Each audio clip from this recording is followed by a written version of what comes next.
Give him a good one. Because the fact that Give him he's one. rocking a 120. Give him one. Yeah, nice little compliment right now. That's a pretty good comment. He's tipping it a bunch. The Section 10 Patreon has everything that Red Sox fans need. For the first time ever, we're letting you guys in the scoop shop. That's a great point, Jared. You gotta get in the Discord. We're in there every game for the live game chat. Also, we got AMAs. Each week, one of us is in there. Ask us anything. We need questions that are crazy, because this team drives us crazy. And don't miss Down on the Farm, our bi-weekly Red Sox podcast covering all the prospects in the system. It's me, it's Tolle Mick. We're touching from everything from Franklin Arias to Anthony Ianson. You're not gonna wanna miss it.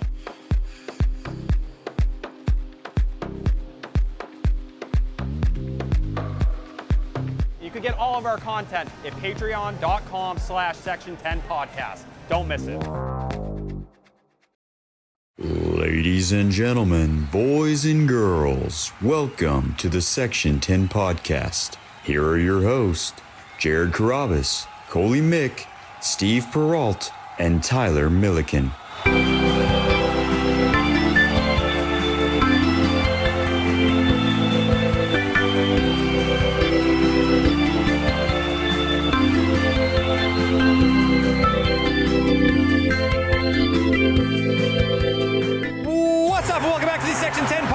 Episode 640, presented by Kalshi. It is the home of your 60 and 51 second wild card spot, Boston Red Sox. My name is Jared Carabas, and I am a certified GM, a bona fide stud, and you can't teach that. And this right here, this is Tolle Mick, and he's 7 foot tall, and you can't teach that. And this right here, this is Tyler Milliken, and he killed his dog Bullet, and you can't teach that. Bada boom, realest guys in the room. Steve, how you do it? Ooh, what up, Section 10 in the building. In the motherfucking building. Brewed by Blue Moon. Suck one. Produced by Jose. You know what, Jose? One more time. Because the Red Sox, I don't know if you know this, but the fucking Red Sox, they just swept the back-to-back World Series champs that I'm pretty sure they already got crowned as the 2026 World Series champions this year. How do they get crowned the World Series champs this year if they can't even beat the Sox? Not even for a game. Not even in their own house. Fox Global. They got Mookie Betts. They got Freddie Freeman. They got Shohei Ohtani. They got Yoshinobu Yamamoto. They got Kyle Tucker. They got Blake Snell. They got Tyler Glasnow. They got Emmett Sheehan. They got Kike Hernandez. They got Will Smith. They got Dalton Rushing one more time. And they just got Tarek Skubal. They got Max Muncy. He's great too. This is a great team. They couldn't hang with the Sox, the World Series favorite. They couldn't hang with the Sox. The Yankees, 4 games, 0 wins. The Rays, 4 games, 0 wins. The White Sox, 3 games. One more time, Jose. 3 games, 0 wins. The Dodgers, 3 games, 0 wins. Where's the competition? Where's the competition? All the teams that I heard so much about, these are the top teams in baseball. This is the cream of the crop. These are the kings of the West, the kings of the East, the kings of the Central. The Red Sox said, Jose, one more time, please. The Red Sox said, hey, step on up. Step on up. You want a shot at the king? You want to see what the Chad Sox are made out of? You know who fucking Wilson Contreras is? You ever heard of Wilyer Abreu?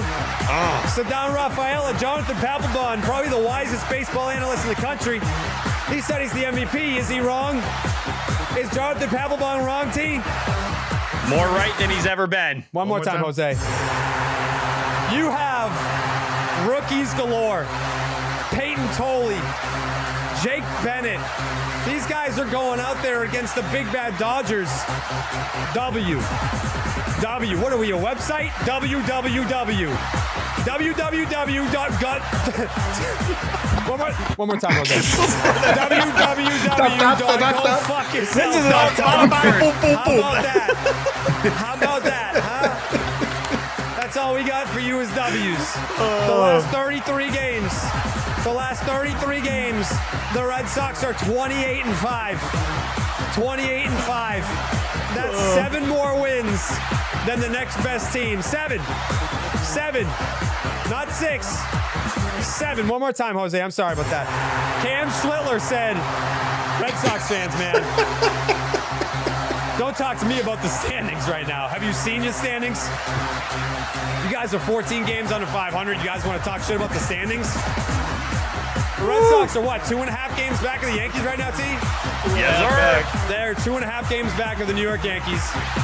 I don't even really care about them. Wild card spot, whatever. I want the division. That's the first time. Not one more time. I think we can say yeah. I think it's a good place to start. www.getswept.com. www.com. everybodyelseblows.net. Section 10 night is on September 8th at Fenway Park. Clinch night. Yeah. Yeah, it's against the Angels. It's more realistic every time you say it. RedSox.com/Section10 to get your tickets. And yes, you need to buy a ticket through that link to get the giveaway jersey. It is the red cutoff. Perhaps, maybe, I don't know. There was an All-Star game once that it's inspired by. Not for me to say. But RedSox.com/Section10. September 8th, Section 10 night at Fenway Park. Also, Section10merch.com. Plenty of merch. Coley, we're cooking up a merch shop for this month. Yep. Yeah, we are. And then patreon.com/Section10 podcast for all your bonus content. I would highly recommend checking out the Scoop Shop on Monday. We're doing a 6-hour stream on YouTube, on Twitter. Please subscribe to our YouTube.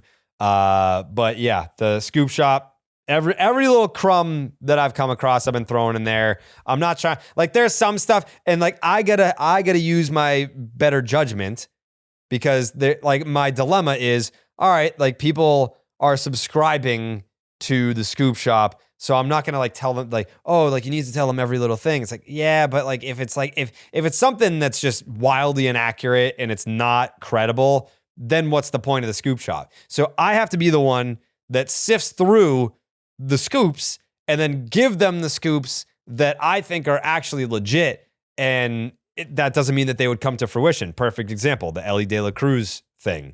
Like, it's like the trade didn't happen, but it's a scoop that they were talking to the Reds about Ellie De La Cruz. So yeah, patreon.com/Section10 podcast. We've got the Scoop Shop. We've got Clean 40. It's our bonus episode every single week. And tomorrow's a big day. We have a ton of guests that are lined up. OB is going to be there. TC is going to be there. Maybe Will Middlebrooks is going to be there. I don't have the list in front of me. I just know that it's going to be a fuck ton of people, though. Will Fleming, I think, might drop in. I'm going to ask Loomer. I threw out a bunch. I did ask Passon. I said, what are the chances that you can come on even for like 5 minutes? And he said 0% chance, because he can only do ESPN tomorrow. Like, they have him locked in for trade deadline all day. So he's ESPN exclusive. Nightingale. Nightingale's going to be on, yeah. Wow. Yeah, I'm looking most forward to that. That is the most exciting interview to me. He's got info. We're going to ask him about it. You had a Duran nugget today. Yeah, I saw that. You're probably really excited about that. Whoa. He said something like provably false already. That he's going to get traded over the offseason? That's not what you tweeted. That's what I recall, unless I'm sold. It's not. You said tune into the stream tomorrow. Find more. T, you had a pinky up? Is that what I just said? This offseason? No. Huh? No. Those aren't the same T, thing. pinky? T, you had a pinky up? I did have a pinky up for a great I knew he was going to lose it if we didn't get to it fast enough. Go. It's close, T. It was a crucial Go with God reason. I lifted. I don't know. I don't remember. Okay. I blame Coley for interrupting over a bad point. I kind of do too. That's why I was trying my hardest to get to it because I knew it was fleeting. It's crazy. Well, shout out to Kalshi, our presenting sponsor. On Kalshi, you're trading against peers in a live market, meaning that there's no house. And as the probability changes, you can buy in and out of your position. And for a limited time, download the Kalshi app and use the promo code SECTION10. And that'll get you $10 when you trade 10. That's Kalshi, Kalshi, Kalshi. Trade on anything. Wow, what a weekend.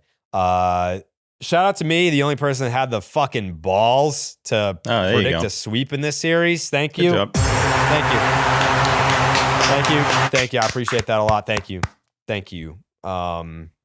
Yeah, it's been the fever dream lives on. I don't know when the ride is going to stop. It may never end. I don't know. I hope it never ends. But we went from a position of, man, it's the Red Sox suck really bad, but it's nice to beat a game that, it's nice to win a game that Cam Schlittler started. Oh, now we've at least clinched the Benny's Banana Split. That's great. Oh, we clinched a series? Oh, so if we lose in the finale, like, whatever. Wow, we just swept the Yankees in a 4-game series. And then it just kind of never ended. We did have the Nats, like that Nats series loss it's just so out of place. I wish we could pick up that Nats series and place it after the Rockies. The Rockies one on the other side. But the Rockies almost like, if you had the Nats one in April or May, whatever, like it was right in the middle of all this dominance that it's like, get out of here. What are you guys doing in here? The Rockies one was almost so bad that it was the perfect launching point for this. Because like literally nobody would have thought they go, what's the record since then? 28-5. 28-5, yeah. 28-5 since that series. Like that. Durbin's finger shouted out, that dislocation, sparking Insane. all of them. Hey, since we put that promo out there where they're like, they got to play 800 ball, I think they played like 850 ball. So it's ridiculous what they're doing. We're right. They are playing. Let me see. It's 848, right? It is 848 ball, yeah. So not good enough. They need to play 900 ball. Yeah. I mean, the Nats series does look out of place, but I do think them losing in such humiliating fashion and then immediately having to fly 6 hours to the other side of the country helped them. Like, it's like when a dog pisses the carpet and you just like rub his face in it and make him sick with it. Like that's what that flight was. And they've been better. They haven't pissed in the house since. Dude, that Mets, like they've had 2 shitty flights on this run. Yep. Yeah. Like showing up last second and then being the show and go Sox. And yeah, we've had injuries over this run. It's not like, oh man, like Roman's back and Crochet's back. Now we go. Like they're still not back. This team is You lost Wilson for game 1 and game 2. The dude gets smoked in the head and they're like, guess what? He had a 5-game suspension during this run as well. It's just over and over, they step up in big moments, whether it's home runs, whether it's productive outs. It's just the brand of baseball. It's everybody. It is so wild to see so many guys contribute from series to series. I can't remember seeing it in that way where they come from behind all the time. 8 straight series wins. Just the fact that when the first couple wins happened, you had not done that once all year. We're still on the same streak of winning series in a row. That was your first one of the year. That's how much you've changed the whole outlook of 2026. I just never want it to end because I've gone through every process of mental gymnastics of justification, being like, again, all right, this season sucks, but at least we got that 4-game sweep of the Yankees. Well, this season sucks, but that 4-game sweep against the Rays is like, well, we're awful and we still took down the 2 top teams in the American League. So like that feels nice. And then it just kept going and it kept going. And, I admittedly, when we got that update on Roman, you kind of start to hear like the Jaws theme in your head. You're like, dude, like you start to see it. And I have done everything in my power to temper my expectations, to not get my hopes up, even during this run, 28-5. Like, am I getting my hopes up? At this point, yeah, a little bit. But I guess it all depends on tomorrow. You fucking traded for Curtis Mead, who broke his goddamn wrist 2 plate appearances into his Red Sox tenure. That happened over the life of he contributed nothing. Not his fault, but you traded for a guy that quite literally and will not literally OBP. contribute anything to this season. So that's, it's so improbable. And that's what makes it so fun. Obviously, 2018 was a great time. I had a great time. Steve had a great time. Coley had a great time. T, I didn't know you then, so I'm assuming you had a great time. But it was a blast. It was I can't speak to it. It was a great time. Like we just tweeted out the video the other day. We did a promo on this show. I don't even remember that, honestly. That was a good one. Where the three of us wrote concerned emails to Rob Manfred about the competition that the Red Sox were facing and how they just hadn't faced real competition. And this was on April 18th. Like we knew then, like we tugged on the cape of the baseball gods in mid-April, and they still were the winningest team in franchise history. Like it took us 2 weeks and we knew. But with this team, I've never seen a run like this before.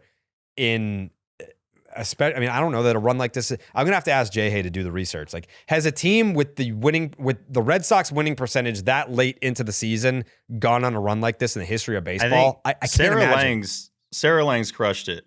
She said the Red Sox are the first team in MLB history to enter a calendar month 10-plus games under 500 and leave said month 7-plus games over 500. There's only 2 previous teams that had entered 10 under and exited 2 over. Forget 7 over. One of those was the 96 Sox. But yeah, it's what they're doing right now is just ridiculous. When the homers happened in the finale in the 3rd inning, I was just kind of laughing. I'm just sitting on the couch by myself. I'm just like, what is going on? What is this? This is ridiculous. Because they gave that lead up quick. They coughed that up. I know it was 2-0, but still, you feel like with Bennett on the mound, I'm like 2 might be enough, honestly. And for them to immediately just have 3 homers, no big deal. Obviously, Ceddanne's one of the guys to do it. It just doesn't seem to matter. And you didn't really have Wilson the whole series, honestly. I mean, he goes 0 for in the finale, 0 for 5, and you still pretty comfortably beat the Dodgers in 2 of these games. And then the other one, it's a win that they would have lost all first 3 months of the season. That's a game they lose basically every single time, and they find a way. Year, even though they were 2 years ago. All of these, the big time out hit, didn't matter. The identity of where you're at, 11 of your last 15 wins have been from behind. This series, in every single game you trailed at one point, and just their last 6 wins have all come with you trailing at some point in the game. This is who they are. You expect them to come alive. This is who they've become. Yeah, but this is who they are now. And that's what is so exciting, because it's not anymore like, do you doubt it? No, you're starting to expect it. If they fall behind, it's like, oh, who's going to hit the home run tonight? Who's going to have the big moment? Who's going to throw a bunt down to get them to 2nd and 3rd with 1 out before they come through with the big hit? It's just getting it to the bullpen, and to feel that way on a nightly basis, I'm past the point of being like, wow, I'm scared we're going to lose this. It just feels like it's becoming the norm for a team that it doesn't matter what chaos or what drama is going on in the media. Things can pop up. Injuries can happen. None of it phases them. If anything, it feels like they get stronger with every obstacle that's popping up. So they trailed in all these games in the West Coast trip, right? And all 7, and they won 6 out of 7, Coley. That's probably it right there. I honestly think that's it right there. If you don't look any further, which I love this, by the way, and Jerry, you've alluded to this in past shows. It's so great when they do this, and then the next day I'm like, oh, it's going to be nice to see some people throw some stats out there. Like, there's always the first time since then. The last time this happened was 1928 with Scooter McButtface. Like, you never know what you're going to see for that next stat. Scoots was crazy in 28, though. Yeah, he was good. Big season but still, you never know what you're going to see afterwards, but with it being this team. And we sound like broken records, but for it to be this team that is doing this, it can't be overstated how insane that is. That Rockies series was the biggest pain in the ass I can remember in a long, long time. It broke me. They've lost 5 games. That feels like 3 months ago. They've lost 5 games since then. Like the ease in which they could lose 5 games in a week earlier in the season. They've lost 5 games since that series in basically mid-June. I feel like the finals were almost still going on when they lost that series. So it's been so much time, and yet they've just still found a way. It's absurd. It's somebody new every night, too. I mean, Ceddanne's like, nah, it was me every night this weekend, but it's normally somebody new every single night, and you never really know who it's going to be, but it's a thrill to try to see who's going to step up. It's crazy, dude. Like, I picked a sweep because it's like, well, that would make sense, right? This is how it's been going. But then just the broken brain in me going into the series, I was just like thinking, all right, like if we lose 2 out of 3 in the series, then we just got to find it on the other side. You know, it's like, it's the Dodgers. So if they kick the shit out of us, like we can at least keep it going on the other side. Like I have confidence in that. Like there's no shame in losing a series to the Dodgers. And then they just go in there, trail every game, Ceddanne, a homer in every fucking game, a multi-homer game as well, and 2 big runs. I mean, it was the 2 home runs that he hit on Saturday, like they needed both of them at the time to tie the game. It was basically Ceddanne versus the Dodgers on Saturday, and it's just incredible because, like, you know, to Steve's point about it's someone new every night. Like Ceddanne is not a homer guy, so the fact that you went up against this team and you needed offense, like a great deal of offense to go toe to toe with that lineup, and what, Coley? If you need a homer. He's doing him early. Guy. He was doing him early, though. That wasn't really the need a homer early. Yeah. I mean, I guess, but that was, I don't tied know. The game. He was acting up in this series in the best possible way. Mm. Can I say something, Jerry? This might be a little controversial. I know I said 1 out of 3 for this series. There was a little part of me, folks, and I'm going to whisper this maybe, that would have been like, totally fine if they lost this series going into the deadline, where it's like, all right, they're not invisible. Like these guys can't actually lose games. The Dodgers are still that gap ahead of you, even missing some of their top guys.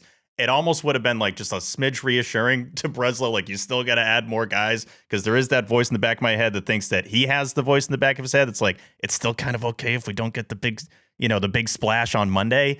Not that one series should shift you that much, but I almost looked at this weekend as like you could only gain, and if they lost, I wasn't really going to, care is the wrong word, but it really wasn't going to affect me super in a negative way if they lost this series. Just for them to go there and then sweep that, I don't know how you can't feel like they can't beat anybody.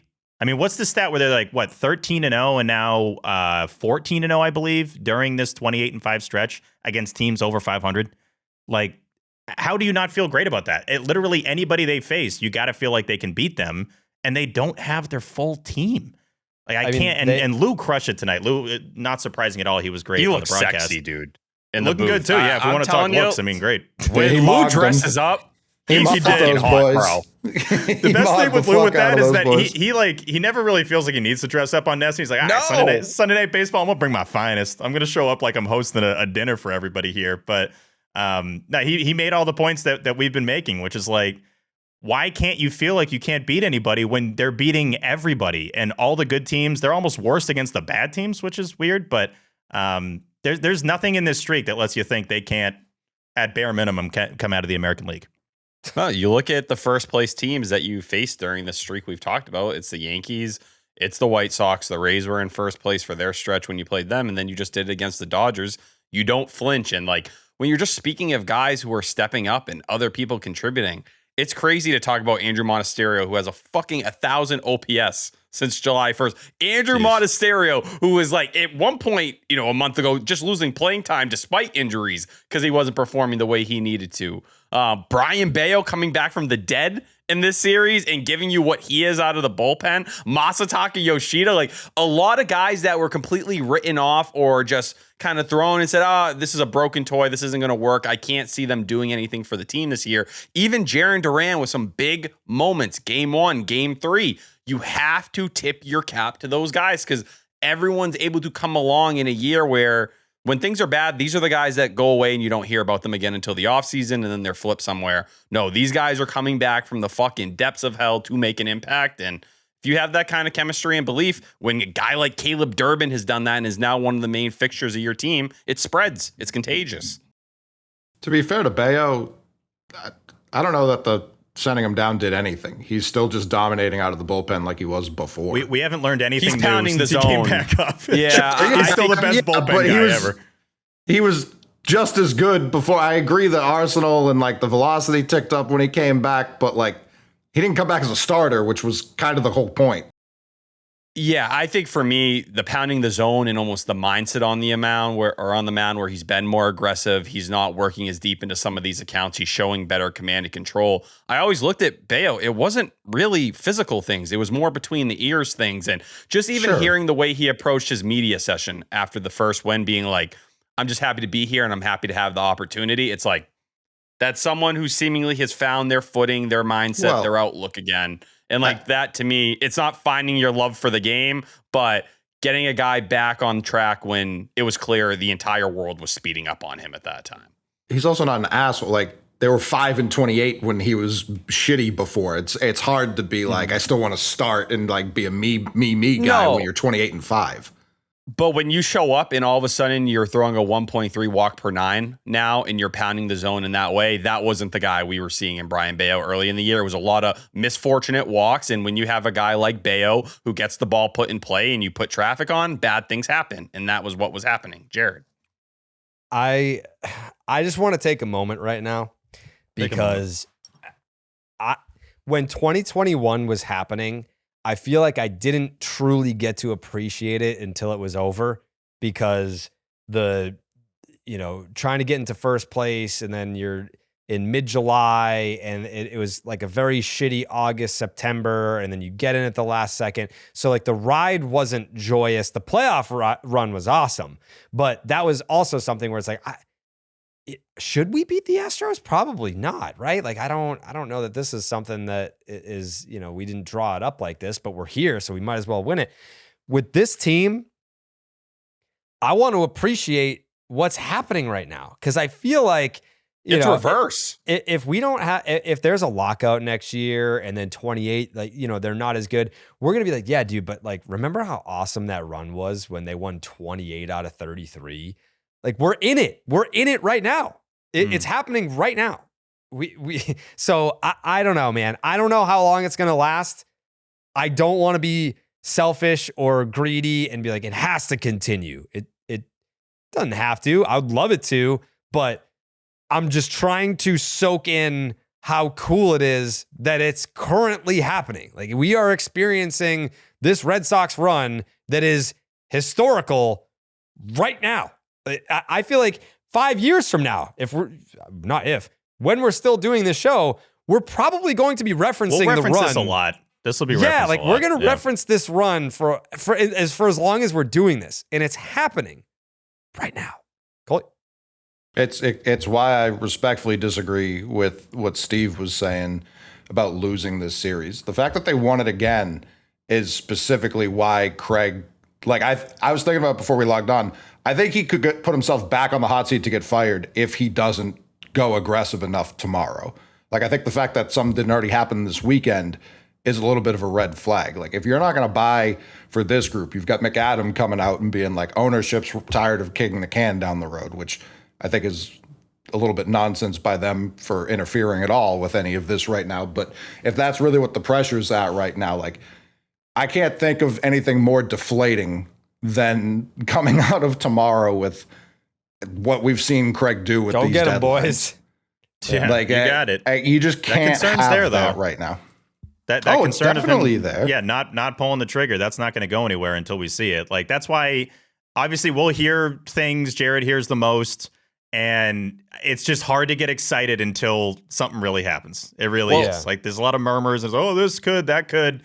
We'll see. Give me till 6 p.m. Monday, and we'll see. You don't get credit for calling the Reds. You know what I mean? Like call and get something from them. Then you get credit. Sure.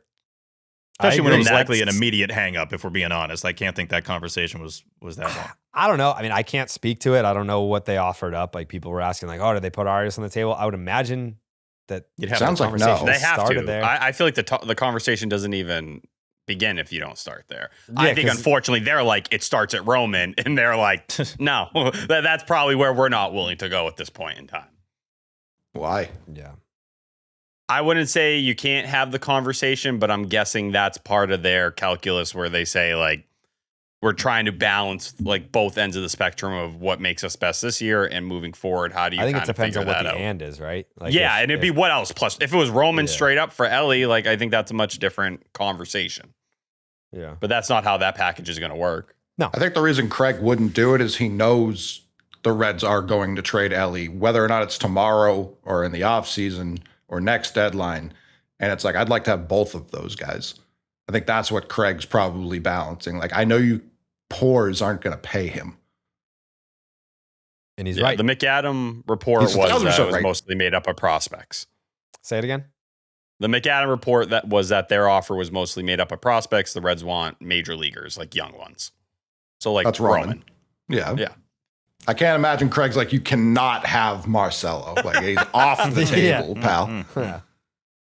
Yeah. The problem is a lot of the trade chips that I think we've been stashing away for a big deal somewhere down the line are all fucking useless now. Like, Duran has no trade value. Meyer has no trade value. See, I disagree with that one. And I saw people aggregating that Globe. People were aggregating that from the Globe. That was not written as a source or anything. It was just someone talking through things. I don't think Marcelo Meyer has no value. Do I think he has the value of a top 10 prospect? No. Do I think he probably has the value of like a top 50 prospect? Yeah, I do. Yeah, I think that's fair. Even now? Yep. Yeah. He's still super young. Everyone knows he got like fast tracked towards the end because of injuries. Like he needed more time in the minors. Like people aren't going to, I think he has that value, but I think people are probably going to value him 50 to 100 as opposed to like 25 to 50.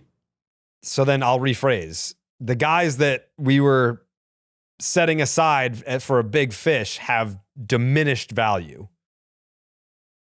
across the board. And you've already traded one of those chips. I don't know that I agree that Meyer was ever being set aside to be traded. I think the plan was for him to be the future shortstop of the Red Sox. Sure, but if it's for a shortstop, then who cares? No doubt. But I think like the Angels are smoking absolute dick if they think Arias for Neto makes any sense in this planet or any other. So like if they're going to continue to be unserious, like they can go continue to be unserious. It's not my business. I'm shocked we've heard nothing with the Mets at all, just based off of them having a shortstop that probably wouldn't cost that kind of prospect capital. Obviously he has years left, but we've heard other guys bandied about with similar deals that they've been maybe loosely connected to. And I'd much rather call the Mets if they're willing to take on that kind of money. My head goes in that direction too, because I do think you start to look around right now and it feels like Otto Lopez is more likely than not happening because it seems they want Franklin Arias. Hunter Goodman, they want Franklin Arias. Zach Neto, they want Franklin Arias. Like you can cross those off more likely than not at that point. So it's like they want this shortstop. They want someone cost controlled. And this is where you can worry about the tunnel vision. And do you end up with nothing? And it's essentially Trevor Story and a platoon player that makes sense here to get you by. I don't know. Maybe that is what it ends up being, but I do wonder what the pivot is going to be here because it feels like a lot of those cost controlled options are too pricey for Craig Breslow at this moment. And I don't blame him for the ones we've just mentioned. So I would like, as much as I want to see Ellie and Roman on the same team, I would be fine trading Roman for Ellie if it was also like Ianson plus Azakar and they were sending Hunter Green back too. Then I'd be okay. Then I'd be able to stomach it. I can't imagine something like that's going to get done in the next, 16 hours away. Like I just can't imagine that's going to happen. That's where I could stomach it. But I would really prefer to see both of them at the top of the lineup next summer. I'm okay sitting out the big deal at the deadline if you can get Ellie over the offseason.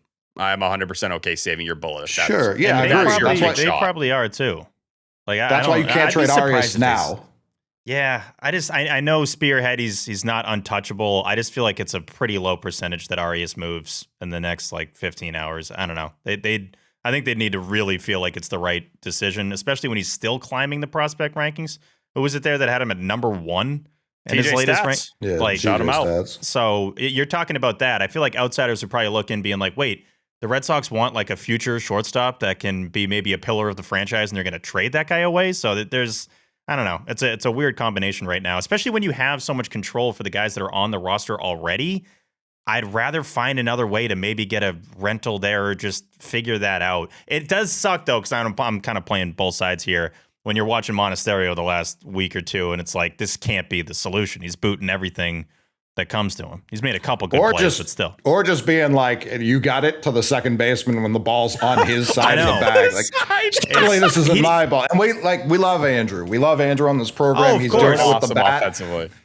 To me, you get the shortstop and then you immediately have a second base platoon of Monasterio and Seagulls that I'm completely okay with riding the rest of the year. which is likely their goal. They just don't want to give up Arias, and all these teams are like, well, you're going to have to give him to us, or else we're just not going to make these trades. Not for Neto. Like I'm asking. That's stupid. That's silly. That can't happen. Crazy. But, it's just like when you're watching Monasterio, you can just see like, okay, the lack of something makes it so obvious what you're missing. Like it makes you appreciate what Story's done. For the most part, I understand he's kind of faded more over his tenure at that position, but a lot of times balls just weren't an issue for him. He could easily field it, get it to first, no problem.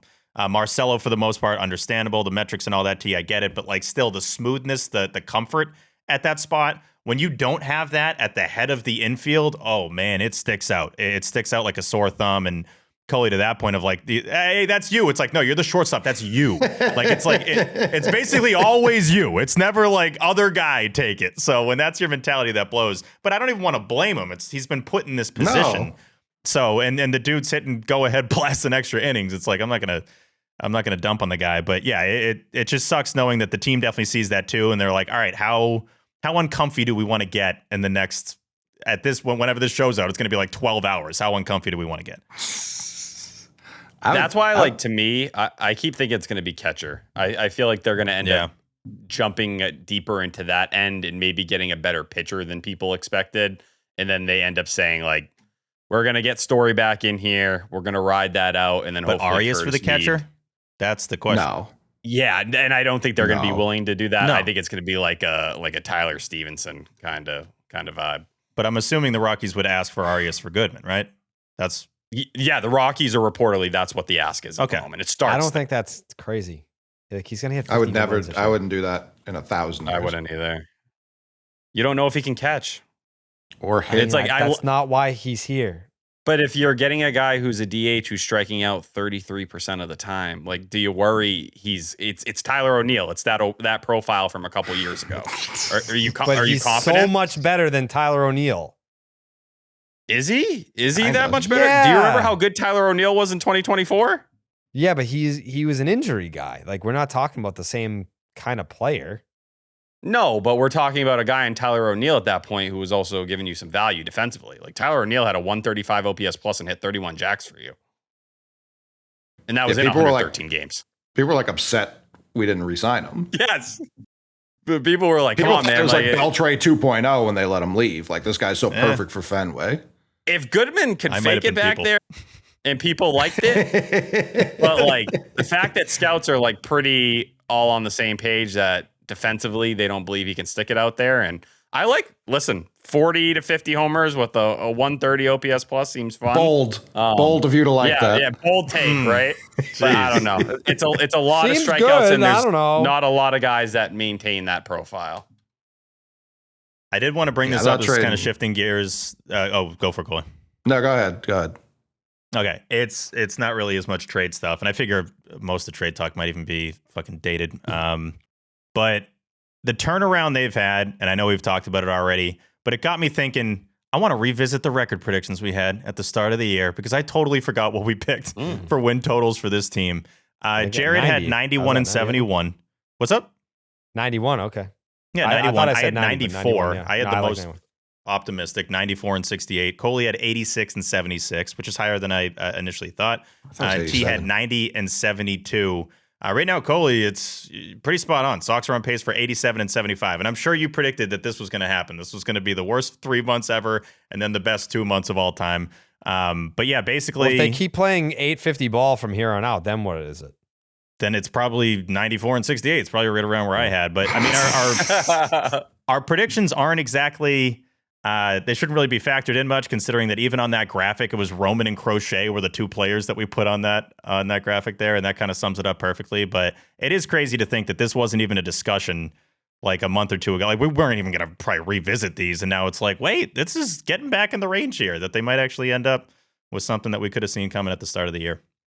I had said for so long, like, they'd be lucky to get 77. I had thought that was what my official pick was. And then T yelled at me that, no, it wasn't. It was 87. And it wasn't. It was 86.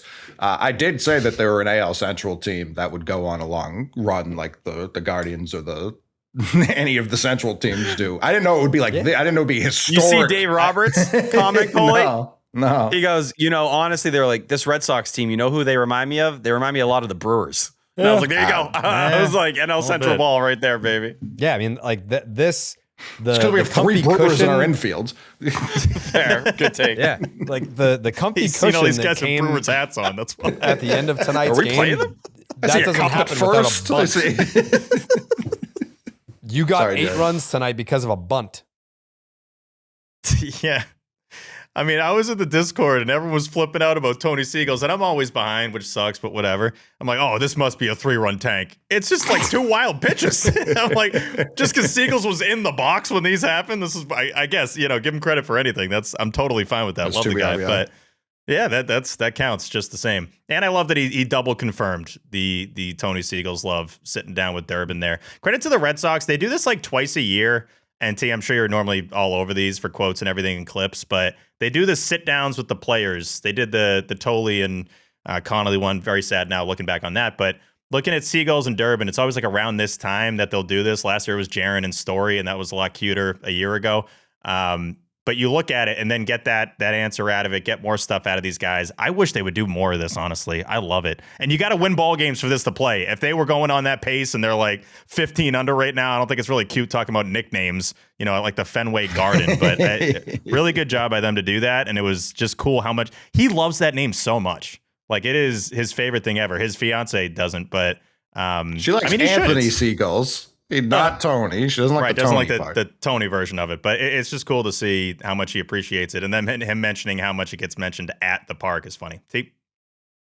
I think one of the best storylines going on with the Red Sox right now is a family connection, a family tie that nobody knew about, including the people who it involves, and now they are teammates in the same rotation together. The fact that Payton, Tolle, and Jake Bennett are related is my new favorite storyline going on with the team. I know Early's gone. When did we find this out? I'm just hearing this for the first time. So Payton Tolle's brother apparently started, and there's a great article on Mass Live that details all of it. Payton Tolle's brother got on this entire thing where he had been tweeting about it recently, and people started asking questions. Tolle started talking to his brother. They went all the way back to his grandmother or his great grandmother and found out that they're cousins twice removed, or something like that. So they pulled out the whole family tree, did it with her, went through the entire thing. Jake Bennett, Payton Tolle, despite never crossing paths growing up, roughly, I think it was 100 miles away from each other in Oklahoma, they are technically family. And that is the new bloodline of the Boston Red Sox. 100 miles is not far. Especially when you're playing baseball tournaments, those kids, short trip. That's a normal commute in a state like that. But they had no knowledge of each other. Now Bennett's 2 years older, so that's probably part of it. Okay. But man, that is a pretty cool little aspect to them now. The cousin stuff never did much for me. I'm not going to lie. There's always this and then that branch and this branch, and they're kind of related. I'll say it's cool because I love both those guys. So it's this is awesome. But unless it's a closer connection, I never really cared too much. T-Mac and Vince Carter are pretty close, right, Mick?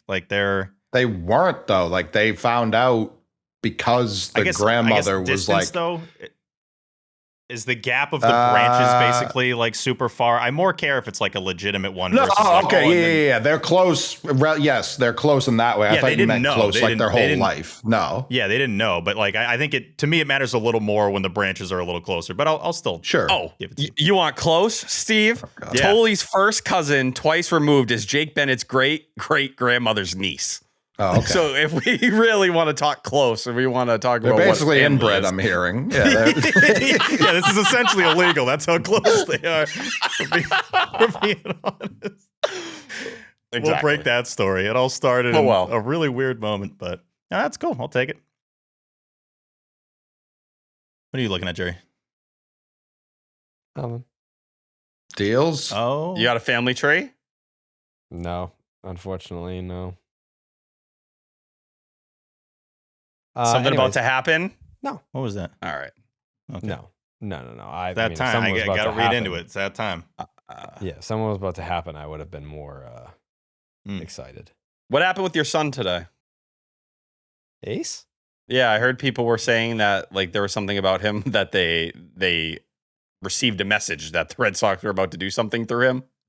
No. So I tweeted.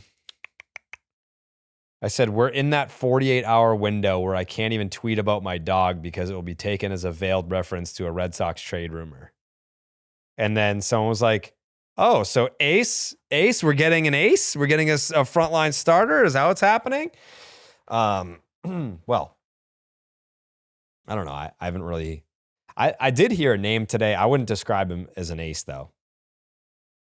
And it would be a package deal with one of the shortstops that was mentioned. I think this is a fair question at this point, Jerry. In terms of streets talking, where would you say they're at? It's been pretty quiet, yeah. But it was also quiet when Mead happened. So Yeah. I put that in the scoop shop today because, I mean, people were like, where the fuck are the rumors? I'm like, dude, do you want me to make something? Like, what do you want from me? I'm down to start a channel where I just make shit up. I think that would be Yeah. I was cool. like, there's not a lot happening right now, or at my least none fucking that's job. coming across our way. And nothing was happening at the time of the Mead deal. That was just like, holy fuck. Okay. All right. The Red Sox did something, but Do you think we get a mega move or like a blockbuster-esque move? Let's call it. I don't want to like answer because I don't know. I really it's hard to get a grasp on whether or not that's going to happen because like there's people that I trust that are like, man, the Sox ownership is motivated to make something big happen. And I'm like, I've just learned from last year that doesn't mean anything. No. Like if Craig and John Henry are all gung-ho about making a big deal, you still need another team to be like, I am going to allow you to make a big deal. If no other team is like, all right, yeah, this seems like a good idea to me as well, then it doesn't matter how motivated you are to make a big deal happen because at the end of the day, you're not going to get to the point of being irresponsible just to make a trade, right? Like you're not going to be like, all right, like here's prospect A, B, and C to get player X, and we think that that's a great offer, and it is. Like if they threw it to us, to be like, all right, yeah, like that seems pretty fair. Like that's a pretty good deal for them, but I'm excited about that player coming back.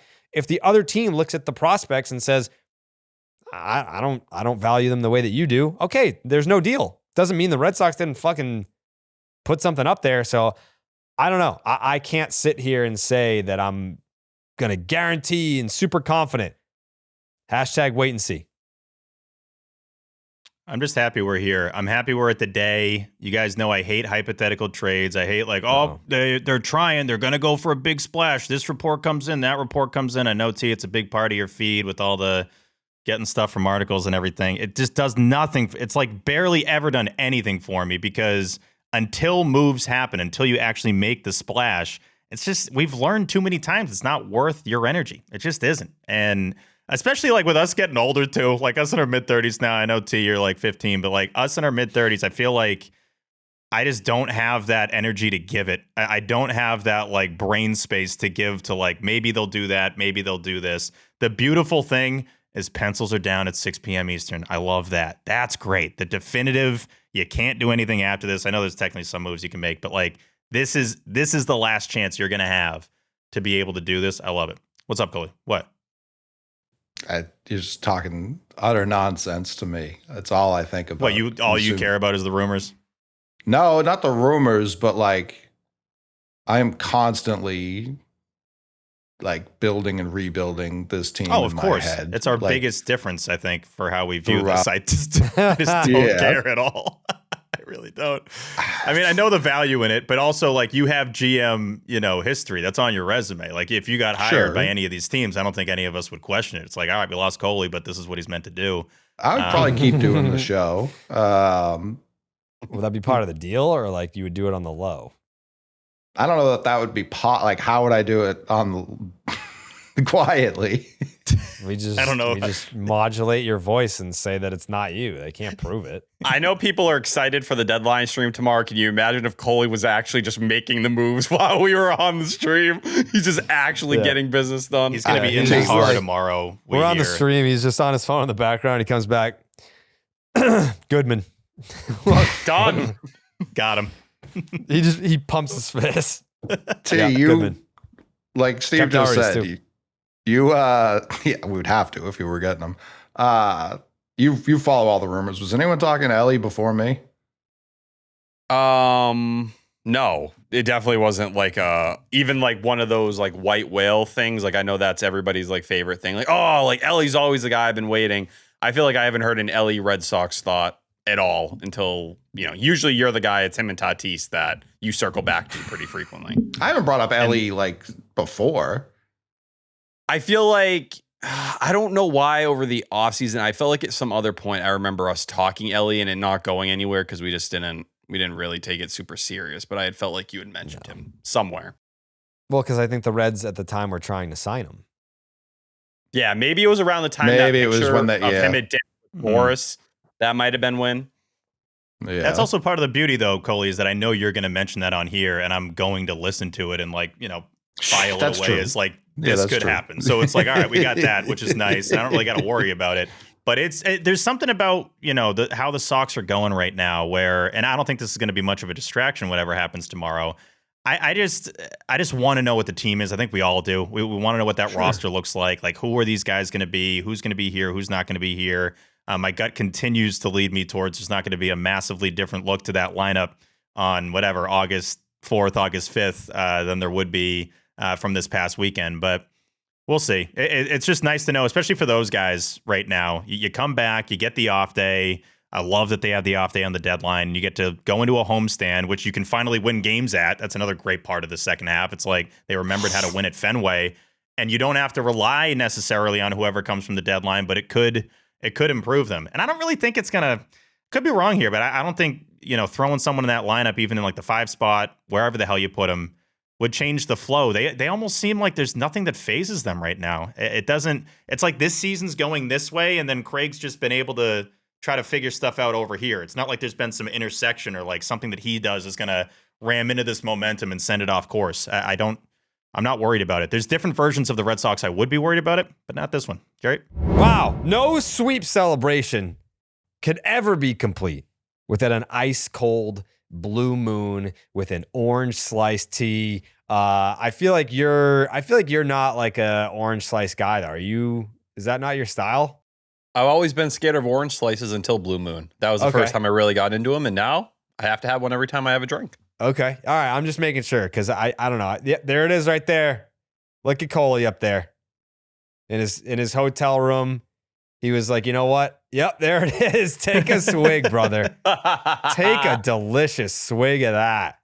Oh my God. Describe the taste for anyone that's never experienced real life before. I feel like I'm getting a lot of coriander. Oh yeah. Yeah, you are. Yeah. Give me take a swig of it and then give me one of those like suck it in. Like let's really get that breathe in the coriander. You gotta suck one here. Yeah. Yeah, really suck it here. Yeah. Yep, there it goes. right down the hatch. That was a good one. Good chug there. That time I got the Belgian. Okay, yeah. Because you never know what you're going to get, right? I mean, you do know that you're going to get high quality. You know that you're going to get the best beer in the history of the world. But yeah, sometimes you get the orange slice. Sometimes you get the coriander. Sometimes you get the Belgian. But you're always going to get it is kind of like the deal with Blue Moon. Like you're always going to get it. And that's why it's exciting that we have such a great relationship with Blue Moon. Shout out to Blue Moon. Blue Moon Belgian White, brightly brewed with Valencia orange peel and iconically garnished with an orange slice. Blue Moon Light for people like T, a wheat beer from Blue Moon with exceptional taste and only 95 calories. Blue Moon Mango Wheat, a refreshing beer with ripe mango flavor, a hint of honey, and biscuity malt sweetness. Blue Moon non-alcoholic, much like Blue Moon's iconic flagship beer that Coley was just putting down, yet without the alcohol. Blue Moon non-alcoholic is still made with real Valencia orange peel and coriander. Yep. Get Blue Moon Light delivered by visiting get.bluemoonbeer.com/Jared for delivery options. That is get.bluemoonbeer.com/Jared. Blue Moon, made brighter. Celebrate responsibly. Blue Moon Brewing Company, Golden, Colorado. Suck one. Rally caps, lucky socks, never stepping on the damn foul line. Baseball, that sport we love, it's full of superstitions that we hope give us an edge. But let's be honest, folks. Most of it's just luck. At least that's how I used to feel about hair growth products until I found Nutrafol. Nutrafol is the #1 dermatologist recommended hair growth supplement brand and the official hair growth partner of Major League Baseball. Nutrafol's hair growth supplements are physician formulated, clinically tested, and NSF certified for sport. It's not a one-size-fits-all approach. T, is Nutrafol a one-size-fits-all approach? No, not at all. You completely nailed that. Nutrafol has formulas for men. Good job, T. At every age. There's Nutrafol Men for guys 18 to 49 to help grow thicker, fuller hair in 3 to 6 months. That's not a lot of months. And Nutrafol Men 50 plus, you guessed it, designed for dudes over the age of 50. Adding Nutrafol to your daily routine is super easy. Order online, no prescription needed, with automated deliveries, and my favorite thing, free shipping to keep you on track. Plus, with the Nutrafol subscription, you can save up to 20% and get added perks to support your hair health journey. Find out why Nutrafol is the only hair growth supplement brand trusted by Major League Baseball. For a limited time, Nutrafol is offering our listeners $10 off your first month's subscription and free shipping when you visit Nutrafol.com and enter promo code SECTION10. That is Nutrafol.com, spelled Nutrafol.com, promo code SECTION10. Now back to the show that covers the hottest team in baseball, Section 10. I want to ask you guys this question because I'm still kind of mulling over in my own brain how I feel about the answer. What deal that if you got breaking news tweet push notification from Jeff Passan, what deal that's realistic would come through that you'd be like, holy fuck, they did it? Because like I really like Hunter Goodman, but then T has fucking poo-pooed on that so much that I want a deal that we're all going to rejoice and celebrate. It's like, all right, I'm excited that they have Hunter Goodman because I have an affinity for right-handed power at Fenway Park. And there's reasons to be excited for it. Yeah, I know. I'm not. Yeah, I know. But I know the reaction you're talking about. That reaction's Ellie. Ellie's that. Yeah. Yeah. So I feel like I think Arias is the line for a lot of people. If you were able to get Otto Lopez without Arias, I think you'd get that kind of excitement. Yeah. Big time. I'd be ecstatic. If they could pull that off, that would be like, oh, they're trying to win the American League at the World Series. Yeah, at that point, it's like you're trying to go. I mean, they just swept the Dodgers. Why can't you dream big? I know they're missing guys, but you get right now the Red Sox dealt for Liam Hicks. Like where are you standing? Are you feeling anything? Like I'd be down. I'm not. If it was just Liam Hicks. If it was like, listen, he's going to be our catcher 65 to 70% of the time. Yeah, if it was just Liam Hicks, I mean, I would probably need some sort of like reassurance from the team that it wouldn't affect. It's hard to trade a catcher midseason. I'll say that. Like you want to have, like if you're going to acquire a catcher from another organization, ideally it would be during the offseason so that they can have a full spring training. You can build chemistry and what have you. But the Red Sox are in a position now where like if all right, let's say you get Roman back in September and it's like, all right, well, we have an upgraded left field in terms of offense. There's no shortstop. You kind of got to figure it out there and piece that together. But like catcher is the one position where it's like, if we can get better than average offensive production from that position and have Roman back in left, all right. Yeah, great. Where would you say over the last 33 games, the Red Sox are 28-5, where would you guess they are in runs scored in Major League Baseball? Middle. It's usually, I feel like it's always 21st when you ask this question. T, you're on the show too. 17. You're on the show too, T. Oh no, I was going, but I know like where Jared's cutoff point versus where mine has been since July 1st. We've kind of ended up on different sides. You're saying since the Rockies series? Harry? Yeah, right, Jared. I'm saying since game 1 of the Yankee series. Yeah. Yeah. Which always, it gives you a much different result than if you started July 1st. I mean, they've had a couple big ones in there. Yeah. What's the answer? Somewhere between 10 and 15. Like, if you do July 1st, they're essentially top 10. I know Jared's they're tied for 6th. 6th, there you go. Oh, wow. Okay. That's pretty good. Yeah. Pretty good.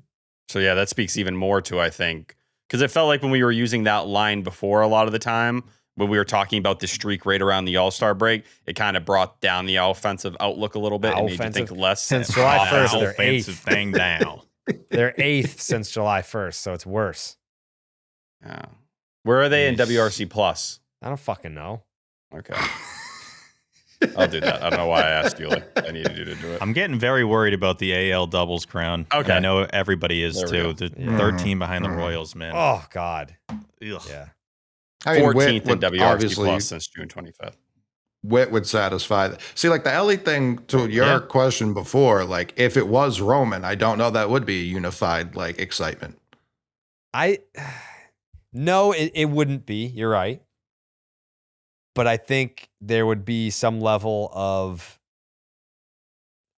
Roman's stock in the eyes of the fan base feels pretty down. It's as low as it's been. It's all, put it this way. Roman's stock right now is kind of in the shitter. If he came back and for 2 weeks hit like he did last summer, no one gives a fuck. Like they're moving exactly on. once. But it's also one of those things, how the fans perceive him versus the industry. The industry's still looking at Roman Anthony like a golden child and like, correct. If we could get him in our organization, we're fucking crying tears of joy and we're happy. 100%. So like, that's why to me, like, no offense, I could give a fuck what people think of Roman Anthony in the city right now because it's so off base and it's simply running with radio narratives that when the team sucked and there was nothing to talk about, it's people Boston clung to them. toxic masculinity. Dude, he's a fucking pussy, dude. Like, what is it? What's his pussy hurt when he swings?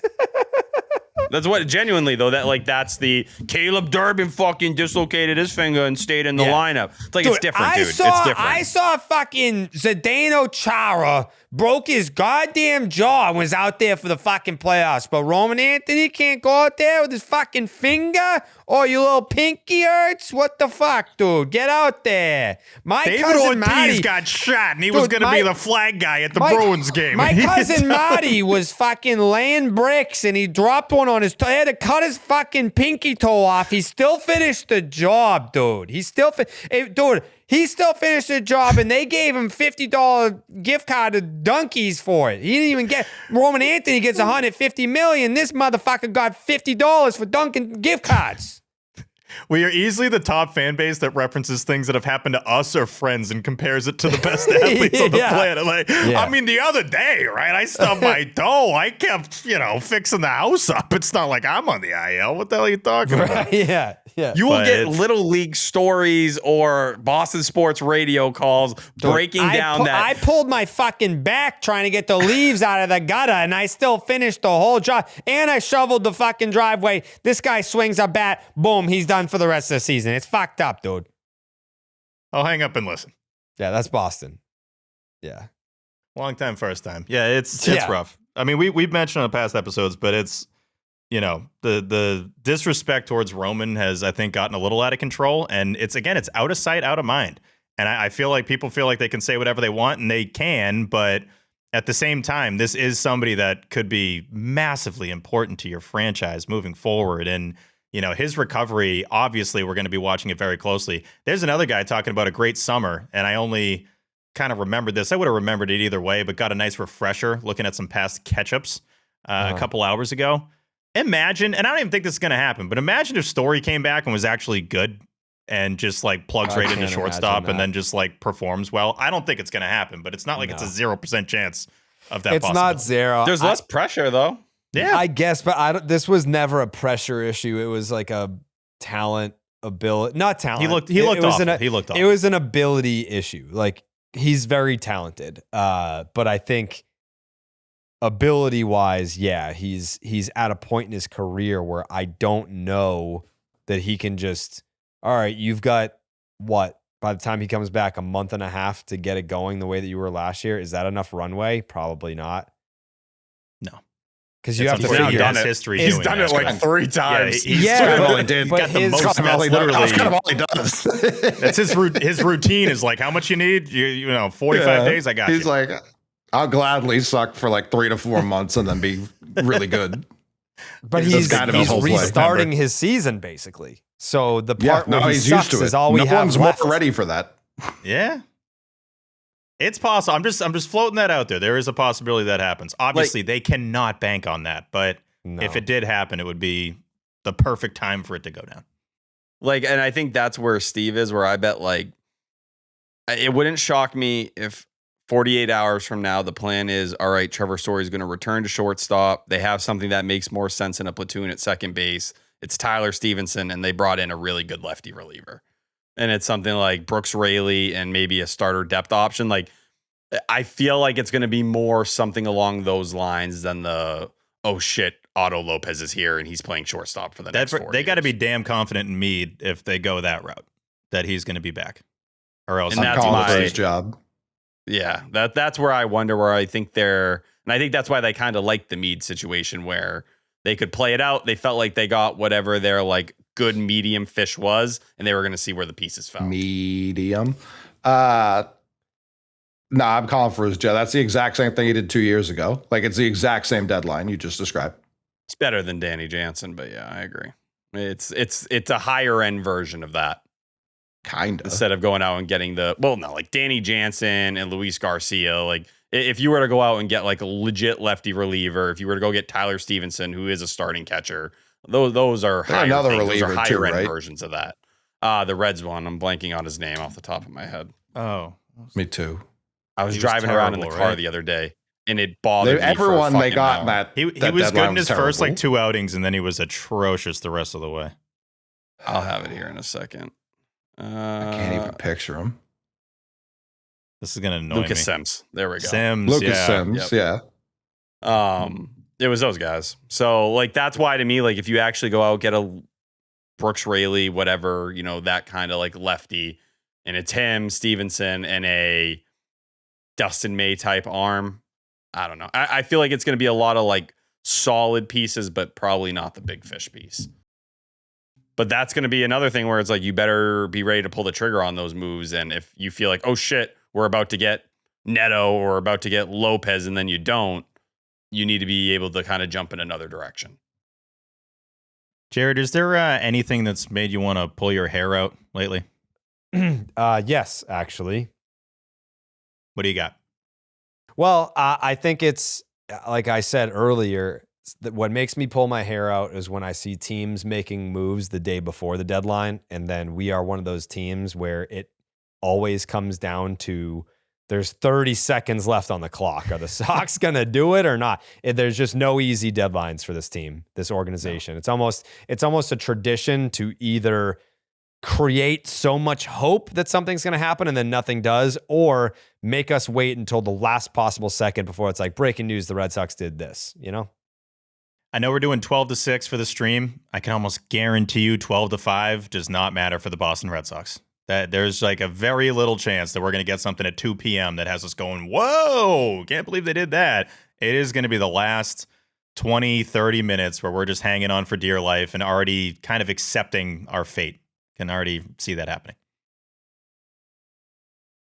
Tolle?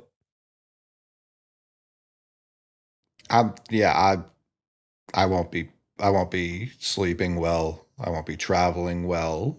Like, it's, as someone who wanted to like sell as hard as anyone's ever sold before, month and a half ago, it's crazy to be at this point and be like, I will be calling for his job so fast at 6:01 if he doesn't give them a chance. Like we've talked, the one thing we've talked about all season was that the American League's dog shit. And now you're beating like the best teams in the NL on top of the supposed good teams in the AL. Like we say every year, like you can't trade this guy because of what it will do to the locker room. Like you also can't like go get Brooks Raley and be like, there you go, boys. there you go. You wanted it, like, you got it. Gleyber Torres, Tyler Stevenson, and like Brooks Raley. I think Glaber's interesting. I think that would be big enough. Like, in seeing the way and how cheap rentals are just on the deals we've seen today, Kevin Gausman, like what that was. And I know there's money that plays a part in that as well. I do wonder if they're going to say, well, fuck, the way teams are viewing, you know, these returns for controllable assets has never been higher. All right, we'll throw out some trash to get some rentals that make sense for the roster if we feel like it doesn't really drain the system. I wonder if that's going to be more the way they go and where you can flip some of these cost-controlled middle infielders you've racked up here that are almost like you have too many of the same clone over and over again. Oh, you can go on this deal. This makes sense here. And then it's an upgrading. You're raising the floor of the roster, but you don't get that big ceiling piece everybody wants. And if the Red Sox deadline approach is making you want to pull your hair out, just use Nutrafol. Go to Nutrafol.com, promo code Section 10. Get that hair back. That's right. Whew. Let's talk about this series, huh? Yeah. Oh, yeah.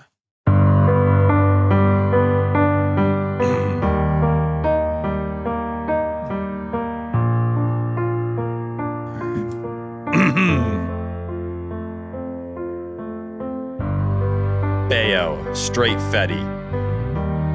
You must acknowledge Seti. Mona's bat, deadly.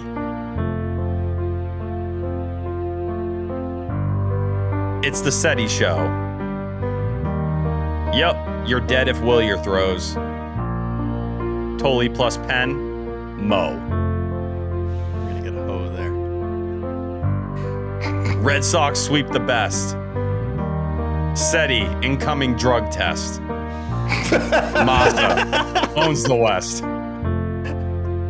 Series of haikus by Tyler Milliken. Love that last one. Thank you. Yeah, I think that last one's got to be a Taiku of the Year nominee. You like that Has one? to be. It's so true, too. He probably got I was hoping... and that was the way I wanted people to interpret it. I was just nervous that people were like, you think Ceddanne Rafaela's on steroids? It's like, no, but like when players are on a streak like this, they walk back and have to take a piss test a lot of the time. So Fucking load him up, dude. Just load he's him. the guy for it. He would be the exact one. Wow. Most homers since the All-Star break was 7 On the team? in baseball. No. Is that wrong? I don't know. I think it is at least. That sounds right. I mean, the break was fast. the break was 3 weeks ago. Not happened. even. It just happened. What is when was the All-Star break? I mean, it's what, fucking July 4 this 15th? weekend? July 15th. Oh, he's in was when second behind CJ Abrams, first in the American League. Oh, okay. Sorry. Okay. All right. I had it set to outfielder. I knew I was moving through the leaderboard quick. Yeah, it's CJ Abrams, Jeremy Pena with 7, Ceddanne Rafaela with 7. Jaron Duran, most RBI by someone named Jaron this month. Jaron Duran. Good series for him. Yeah. Ceddanne Rafaela second in baseball in RBI since the All-Star break as well. He's second in the Second American most League. valuable. WAR? Yeah, second most valuable outfielder in baseball behind Pete Crow Armstrong, who leads all of baseball and is probably going to win the NL MVP this year. Yeah, but what's it look like under the hood, T? So, listen, Ceddanne is, at this point in time, is a different creature. I'm not here to tell you anything's going to go one way or the other because he's clearly shoved it down my throat a million times over. And but his if you brother, just look too. right the whole now, family's done that. that's true. If you just look at WOBA versus expected WOBA, and WOBA is on the OBP scale, and it just looks at the end result. I don't know. Yeah, I don't know that I want to do all that. I'm not gonna. Just to paint the picture, with WOBA, so if you hit a double, it gets weighed heavier than a single. That's just how it works. Expected WOBA focuses on the actual batted ball data. He has the second biggest difference in baseball between WOBA and expected WOBA. Mickey Moniak is number 1, who many people have on Fraud Watch for quite some time, partially due to the Coors effect. But no, credit to Ceddanne. I think he deserves every single compliment that could possibly come his way right now. Give him a good one. Because the fact that Give him he's one. rocking a 120. Give him one. Yeah. Nice little compliment right now.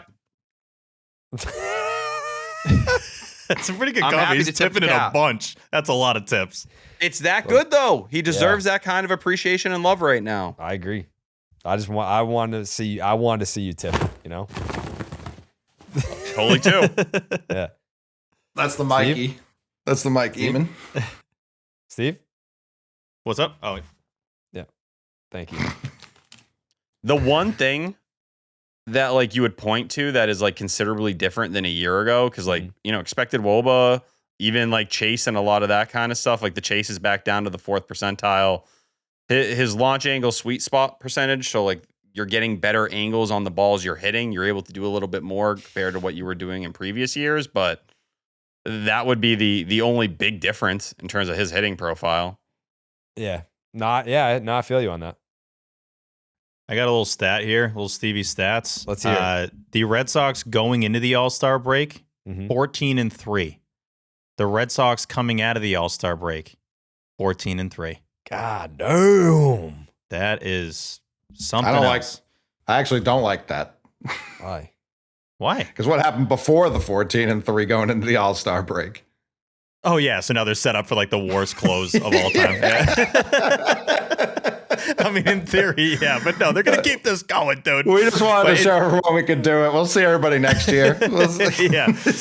28-6 over that. All right. We proved that we're good. We just swept the Dodgers. Go. One trade I'd like to see tomorrow, Jerry? What's that? I think Ceddanne Rafaela and Vlad Guerrero Jr. should change names. That should be the trade, because I've never seen a more Vladimir Guerrero Jr. than Ceddanne Rafaela. You talk about the chase, you talk about the outfield, you talk about the arm, you talk about the huge cock and balls. That's Vladdy Jr. in center field wearing 3. Huge part of it. Yep, his cock balls percentage very big this year. It's through the roof. Yeah, 99 percentile. His weighted cock and balls through the roof broke the scale. Yeah, his weighted cock balls. I mean, Kershaw was liking it. I agree with him too. I had wrote the note down, and Kershaw was like, "Can we take a second for how he just fielded that ball off of Mookie's bat?" I thought he lost it. And that's a dangerous time of the day. They talked about it for like an hour on the broadcast, but that's a dangerous time of the day at Dodger Stadium when the sun's really in your eyes, and it's that weird shadows that it creates too with like the height of the park. He turns around, could have sworn he lost the ball. Nope, he's just kind of doing that just to stay in shape. He's like, whatever, I haven't really done this in a minute. Let me just do like a 360 and then backpedal and then just catch it and pop a bubble and throw it back in and get back to twisting my glove. It's just, he can do no wrong right now. Literally everything he's doing, it's so smooth and effortless. You can't really like force the coolness. What are you challenging here? What do we got? Challenge here. No, that's what he can do wrong every time. He's the worst challenger of all time. Good stat by Lou. He's 477 out of 478 for guys that have challenged a pitch this year. So I believe that's not great. But outside of that, everything he does is. I like when he just starts doing the emotes too. When he hits the homers, he's like, "Boom! All right, chili. All right, ice in the veins. All right, yeah. Let me make sure I got all my stuff in here." Someone and should then do like the give me the wall Fortnite wheel as he rounds the bases. Just that's a good video, T. That is a good that video. Is good. You're giving Bones some ideas. Yes. But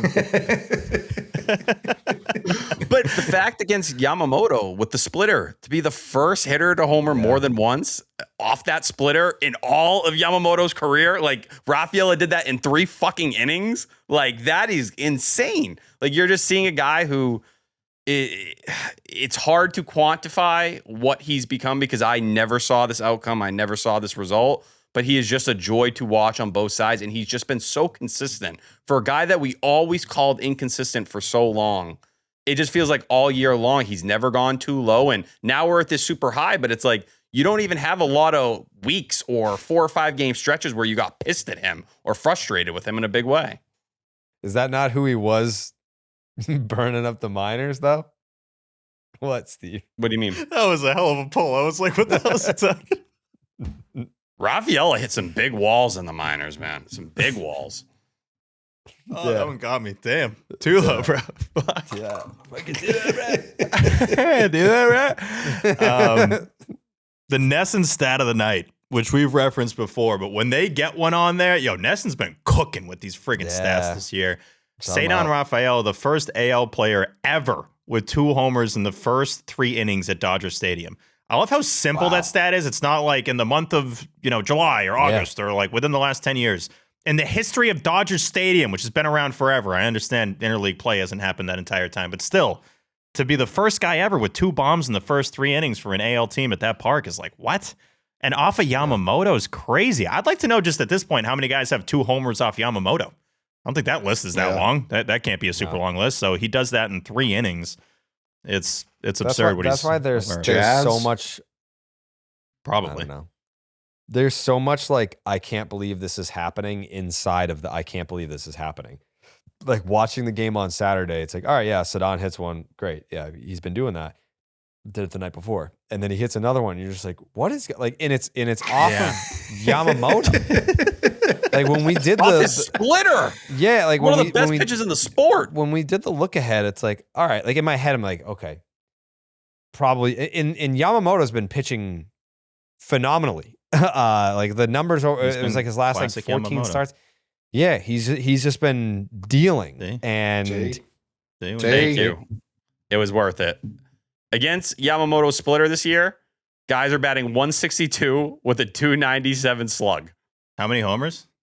5 total on the year, and that includes Rafaela's 2.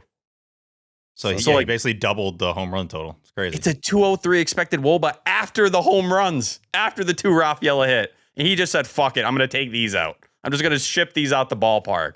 Like, good for him, man. It is so cool to see. And then he does it again. He just keeps doing it. It's crazy.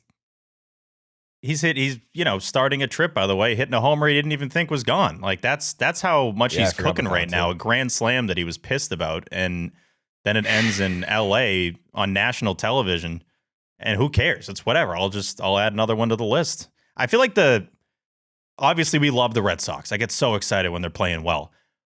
My excitement level for this team is just being topped by the surprise level and just I can't even believe it. I can't even believe it. Like that. So when he's hitting these home runs, it's like, I should be like, let's go. But I'm like, what the hell is this? Yeah.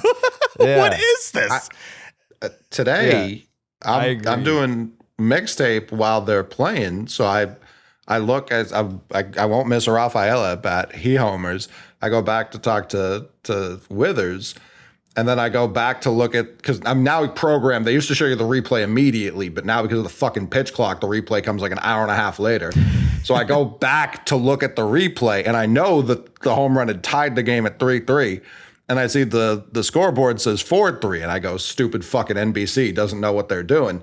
And then I check my app, and it said Willier homered, like 100 feet further than Rafaela's homered. And I go, what the fuck did that happen? What do you mean Willier homered? And so then they're doing the replays back to back. I go, well, that was sick. Like you just can't take your eyes off this team. You really can't. No. Back-to-back pitches, too, for it to happen just again, against the A's, and it was the too? same with the A's, yeah. The Wally head steal is one of my sneaky favorite things, where it's like, nah, dude, that's my shit. Like, you get that for a little bit. I'm getting that shit. They got the experience now, though. Rafaela was like, shit, I better be at the top of the dugout step to put this on Willier. Like, no panic this time. They know the system. Yeah. I briefly thought 16 wasn't doing it anymore. Someone had pointed that out on Twitter, and I kept a close eye on it, but he did go back to putting it on, because I think Jemai put it on in game 1 for Ceddanne. So I was like, wait a second, did he give up, or had to forfeit those rights? And no, he's back to putting the helmet on. And then when Jaron went deep, we look into this stuff too much, but I was like, is Wilson gonna give him a high five? Like, is that still going on? Sure enough, he does. He taps him on the head. So like that seems like that's put to bed.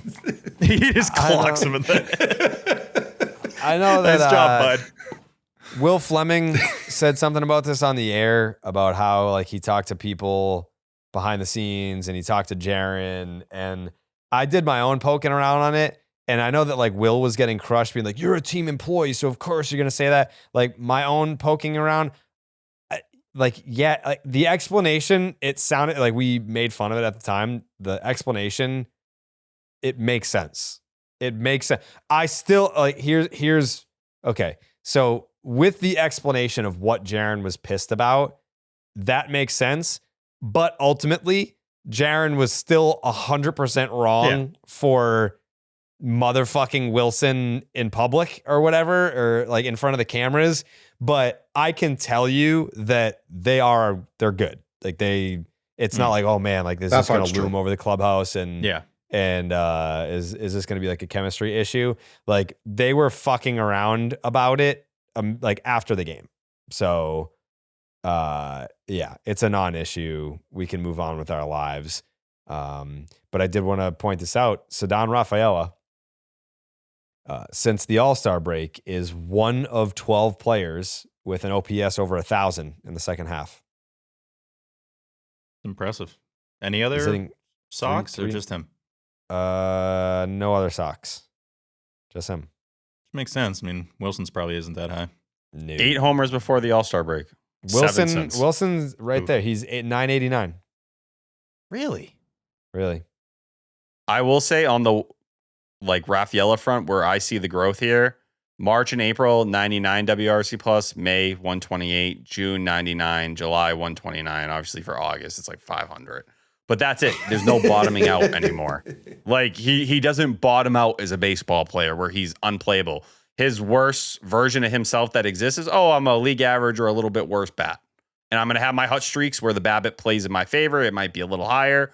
Cool, but that's it. And he's not hitting those lazy infield pop-ups anymore, which I mentioned earlier, that launch angle, sweet spot percentage, like that kind of stuff. That's where it plays. Like that's where you see that stuff where you're consistently hitting more line drives, and that way you're creating more opportunities for good BABIP luck or balls to fall in. All right, we're back here with Awaken 180, and listen, I didn't realize how much of my day was spent negotiating with food until the negotiation stopped. When can I eat? What can I eat? How did I mess this up? Every meal had a pregame show and a postgame breakdown. I was constantly analyzing what I was doing wrong and how I could fix it, but I just wasn't able to find that solution. Fortunately for me, just over a month into Awaken 180, I'm down 30 pounds. I've lost weight every week, and food takes up less space in my head. The app gives me the numbers, which, as you guys know, I love. Calories, protein, carbs. I didn't even know what these words meant a few months ago. Now, I'm not an expert by any means, but I know what I'm doing because I have a plan breaking it all down for me. Every Friday, I meet with someone from the Seekonk location who looks at the picture. Last week, it was Jenna. Before that, I had Sky. They're always giving me tips, showing me where I could tighten things up, and then they give me that plan so I can head into the next week with a better approach.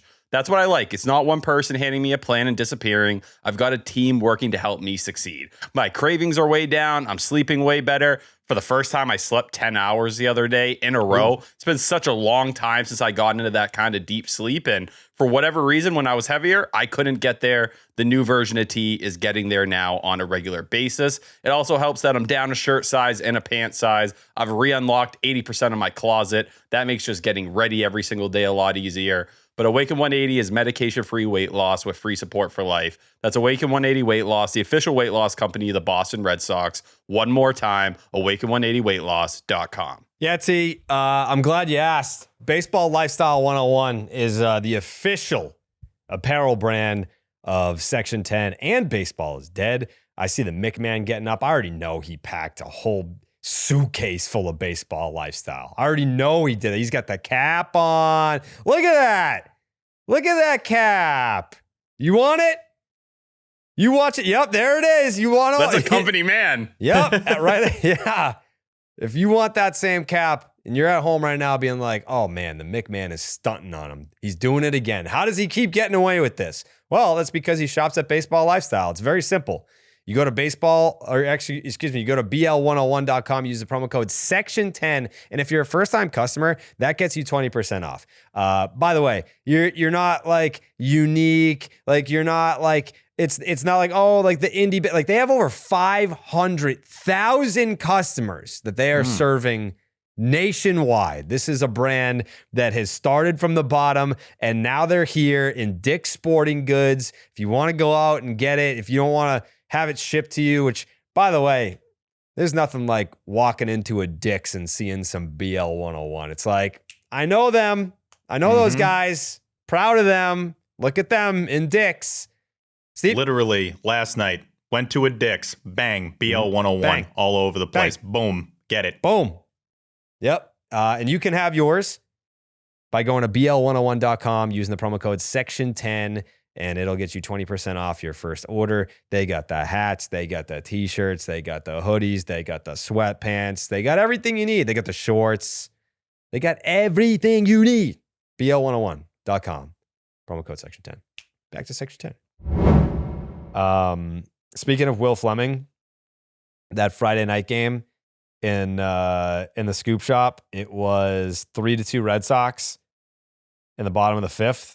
And Ohtani was coming up, and he just goes, he's about to put one on the moon, and fucking bang. And T had the tweet that we got mogged by Shohei Ohtani. Yes, I don't know. Someone else runs that account, and you got community noted.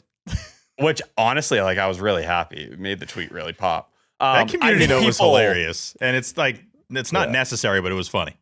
Yeah, exactly. Like it was like a good bit.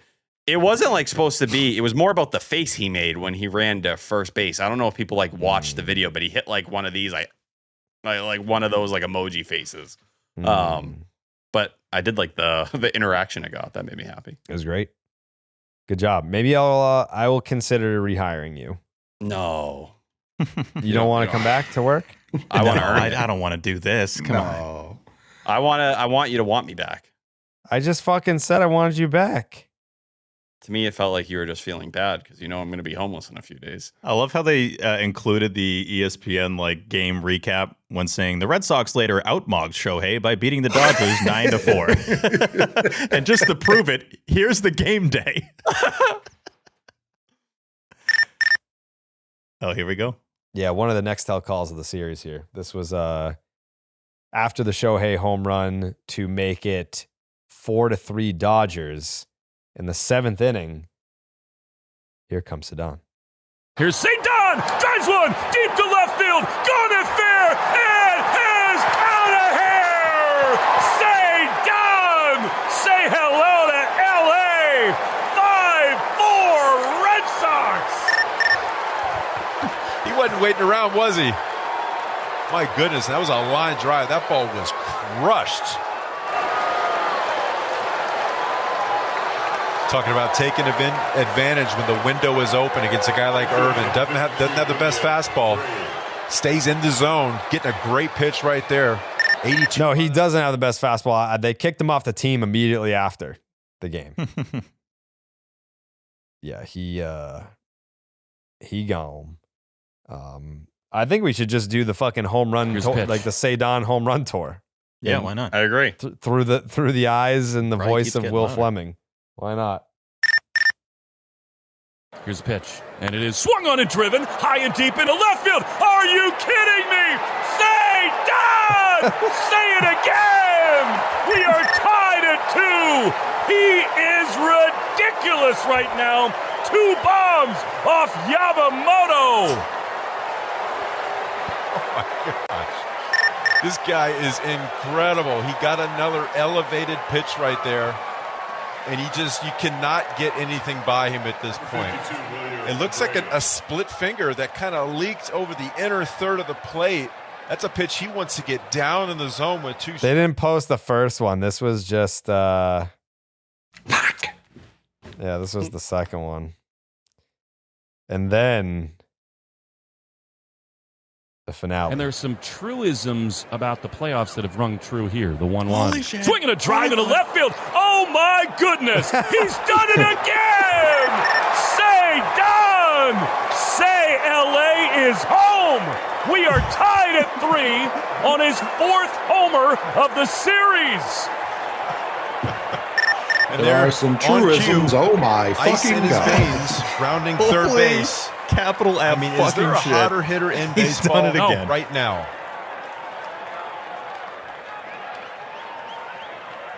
Dodgers are like, where can we get a guy like this? He's not They for just trade sale. for him. And we got old man Mookie Betts over here. It is one of the all-time great series. turn a couple Not an plays. exaggeration I in saw it all Red over Sox Twitter. history, given the stakes and the environment.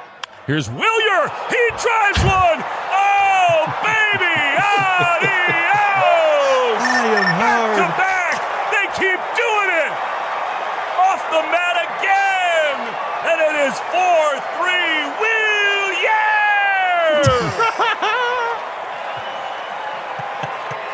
Oh, that's the second time this road trip that Willier was part of a back-to-back combination home run.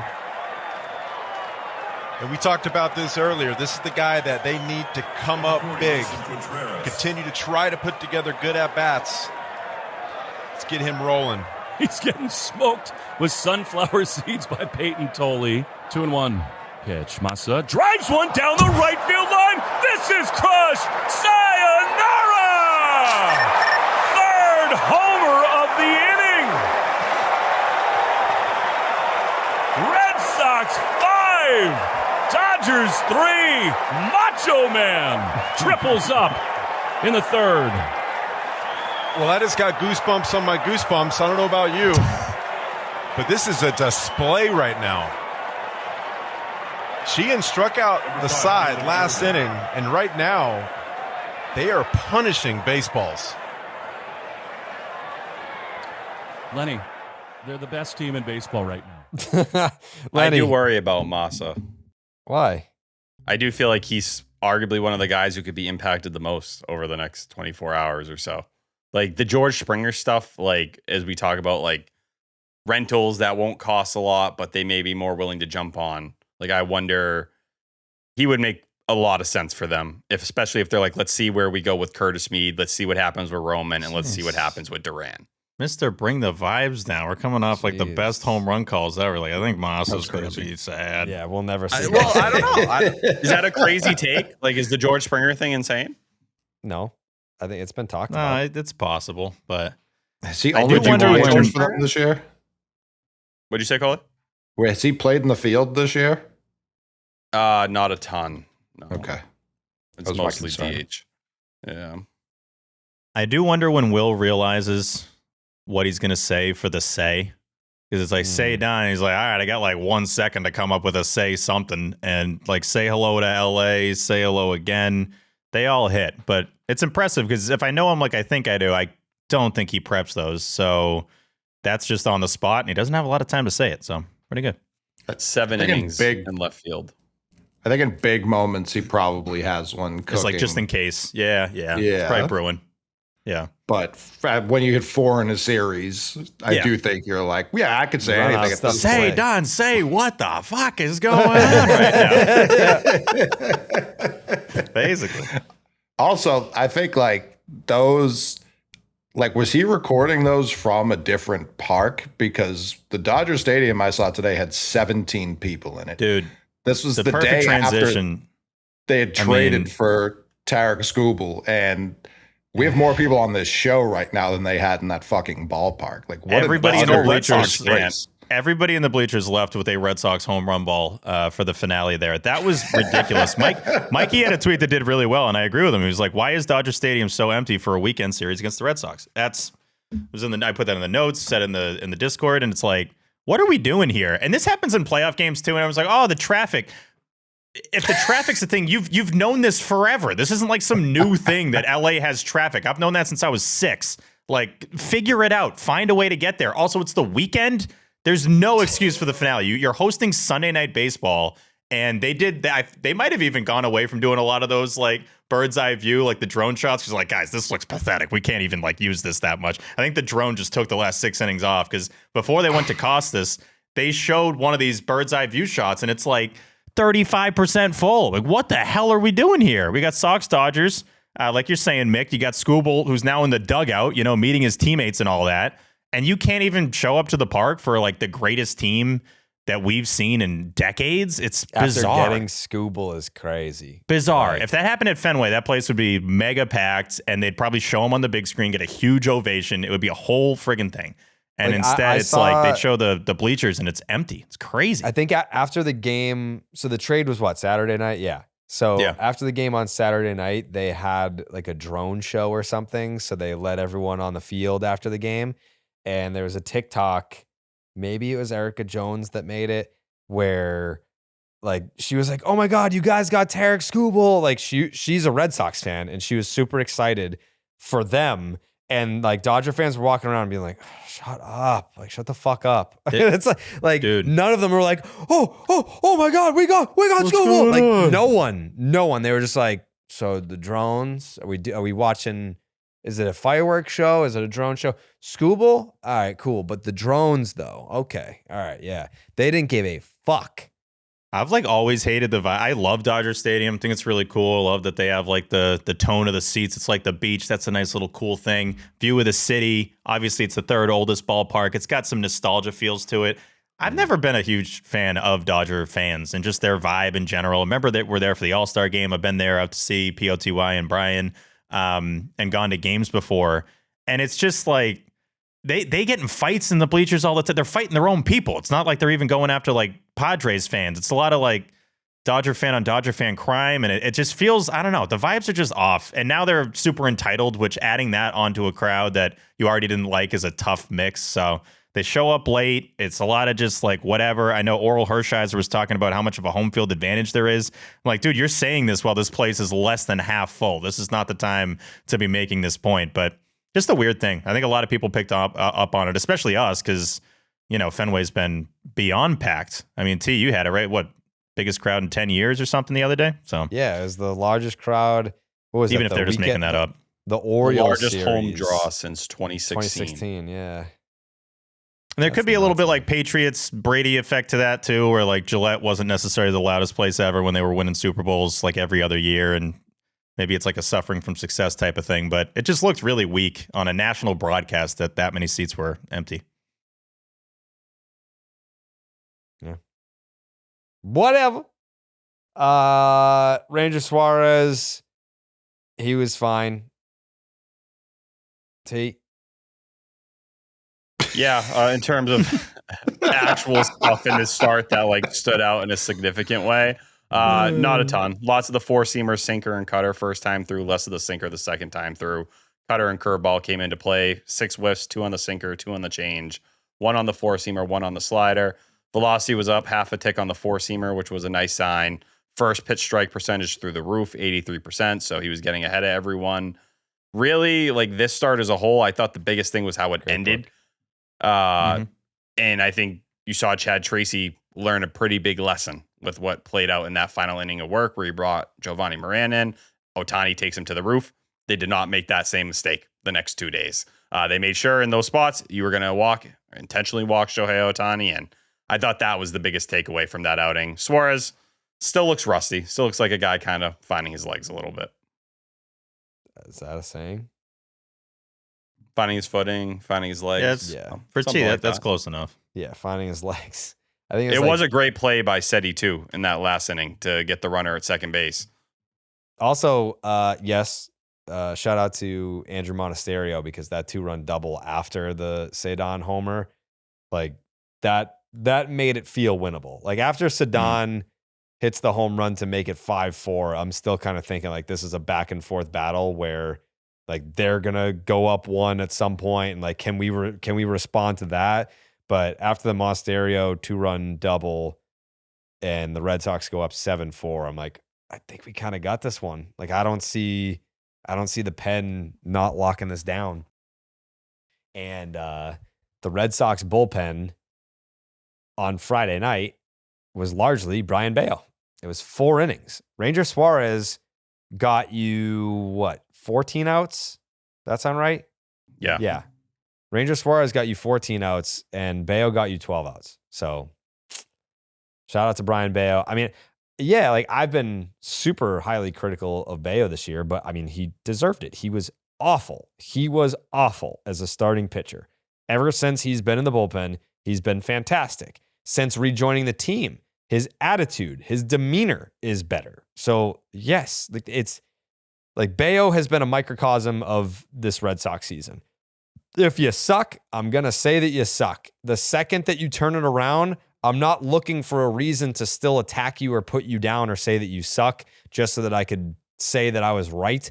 The second that you start to play well or the team performs well, yeah, we're going to say that you're good. And that's been the case with Bello. So credit to him. He's been fantastic. I mean, the fact that his ERA is down to 5.30, it's because of how well he's pitched out of the bullpen. Like I love just the way he's approaching things. Like we've talked about using the sinker and pounding the zone the way you need to. This was a guy who had a K per 9 in the 6 range and he was walking over 3 per 9. That was the kind of pitcher he was at that point in time. Now we're getting the sinker more than ever. It was up 10% on its yearly usage. Less of the cutter and sweeper in this start, more of the four-seamer as well. The whiffs weren't up crazy. It wasn't like he was missing all these different bats, but only 3 hard hit balls over those 4 innings of work and 2 different innings where he didn't even have to throw 10 pitches. 3 appearances since being recalled, 0.69 ERA, 3.03 FIP, 8.5 K per 9, 1.3 walk per 9.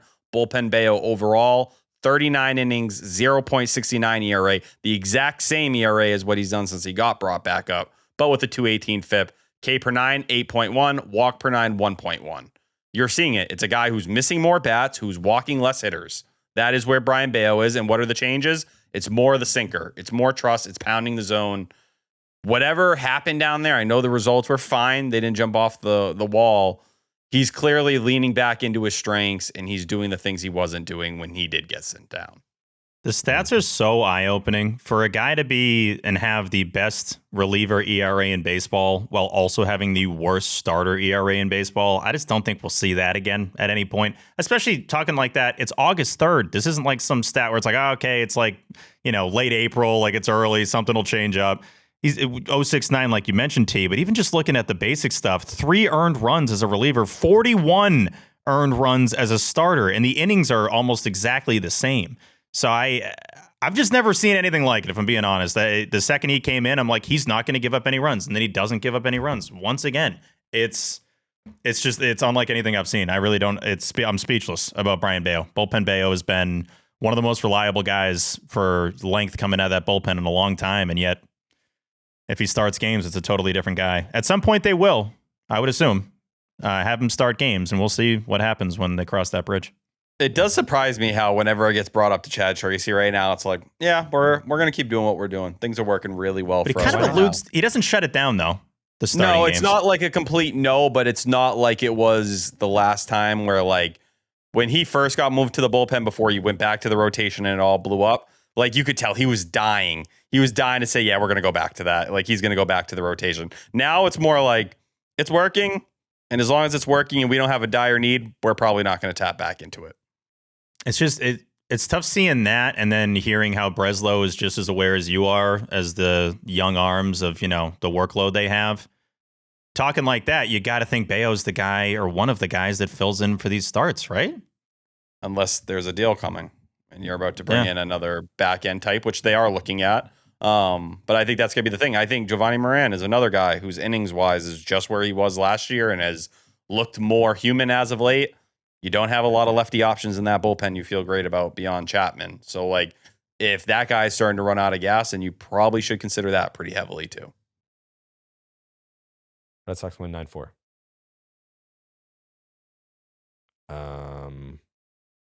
Yeah, so the Yamamoto game, we talked about it. It was basically the Ceddanne Rafaela show. The 2 homers to make it 2-2, and then yeah, it was basically a fucking Connor Wong grounded into a double play, and that's how they scored the game-winning run. I'll take it, but Saturday was largely just Ceddanne Rafaela doing his thing.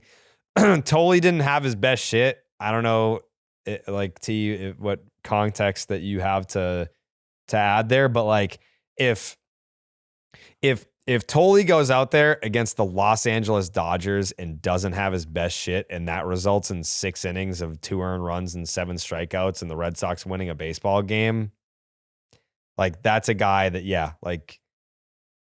give him the fucking 10-year deal. Yeah, shout out the defense. They definitely, Wilyer Abreu, specifically stepping up with some throws that help bail him out.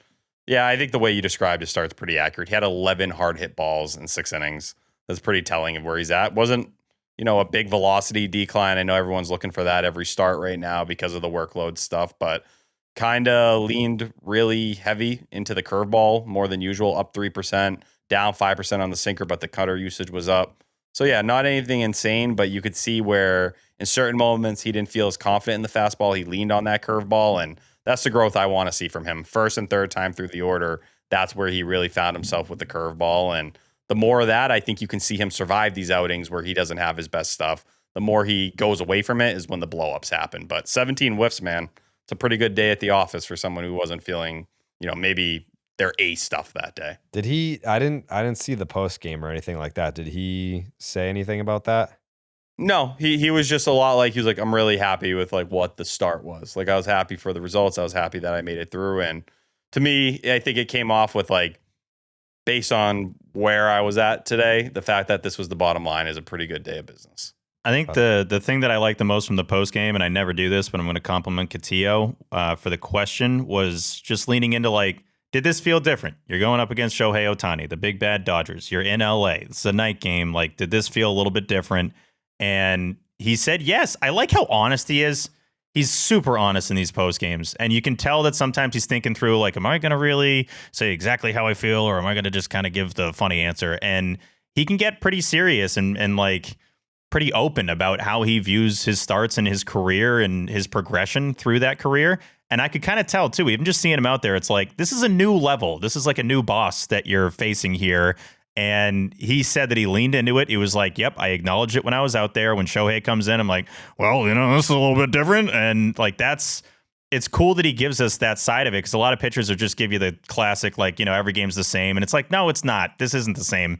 This is obviously different facing these guys and, how they're buzzing right now, trying to win 3 straight World Series titles. Also talked about that hilarious handshake he had with Tracy, which he could have broke his hand, honestly. That was like a real handshake coming off the mound there. But I just thought it was cool that he gave that little, peek behind the curtain that, yeah, this is different, and it's okay to acknowledge that. And I'm proud that I got through it. And that's kind of what it felt like as a fan, too. It's like, yeah, good job, kid. 6 innings, whatever. 9 hits, who cares? You spread them out. Only 2 are in 7 Ks. Job well done. Jerry? Mookie talked about this on his podcast about how he's like, everyone plays up because we're the Dodgers. Like, to us, we have to go out there and play 162 games. We can't play like it's the World Series every single time that we play. But when people play us, we're getting their best. And that speaks to it. And the human element part of it, it's not like they need some sort of rah-rah speech in the clubhouse to be like, all right, guys, like, this is the Dodgers. This is the measuring stick. We got to go out there and show them who's boss. But there has to be, after, sitting around, watching what they've done in the postseason the last couple of years, or the last decade, really, but more so the last couple of years, that if you're a rookie, it's your first time pitching in Dodger Stadium, it's going to feel different. You're like, dude, like, I can, like, this is where the World Series is played. Like, this is what, like, yeah. the amount of games from that stadium that have been on national TV the last handful of years. I mean, honestly, the last couple of decades seeing Ohtani. You're like, this is baseball god in front of me. It has to hit you. If you're acting like that's every other at bat, you're just lying. Right. That's not true. It's different. And there's no way, like you can try to trick yourself into, not hyping up the moment or be like, oh shit, I'm pitching to Shohei Ohtani right now, or this is Dodger Stadium and that's the Dodgers over there. Like, that has to enter your mind. And if it does, I don't know that there are many players in the league that would cower and be like, this is intimidating. It's like, oh no, like, my compete level is going up. Like, my adrenaline is going up. That's how I would feel. I'd be like, dude, I can, if like Tolle punched out the side in 1 inning and he walked off the mound, and even me as a fan watching him walk off the mound, like, I can kind of picture what this would look like if we were back here for the World Series. Like, I had that thought, and it was after Tolle struck out the side. Muncy, Rojas rushing in the 4th inning. Yeah. Just being like, okay. Because I remember in you'll like this, T, in 2007 when the Rockies came to Fenway that summer, and I think Troy Tulowitzki said something like, we're going to be back here for the World Series. I would like if some of the Red Sox after this weekend were like, we're going to be back here for the World Series. I want them to start talking like that. I think them even asking, well, it's funny though.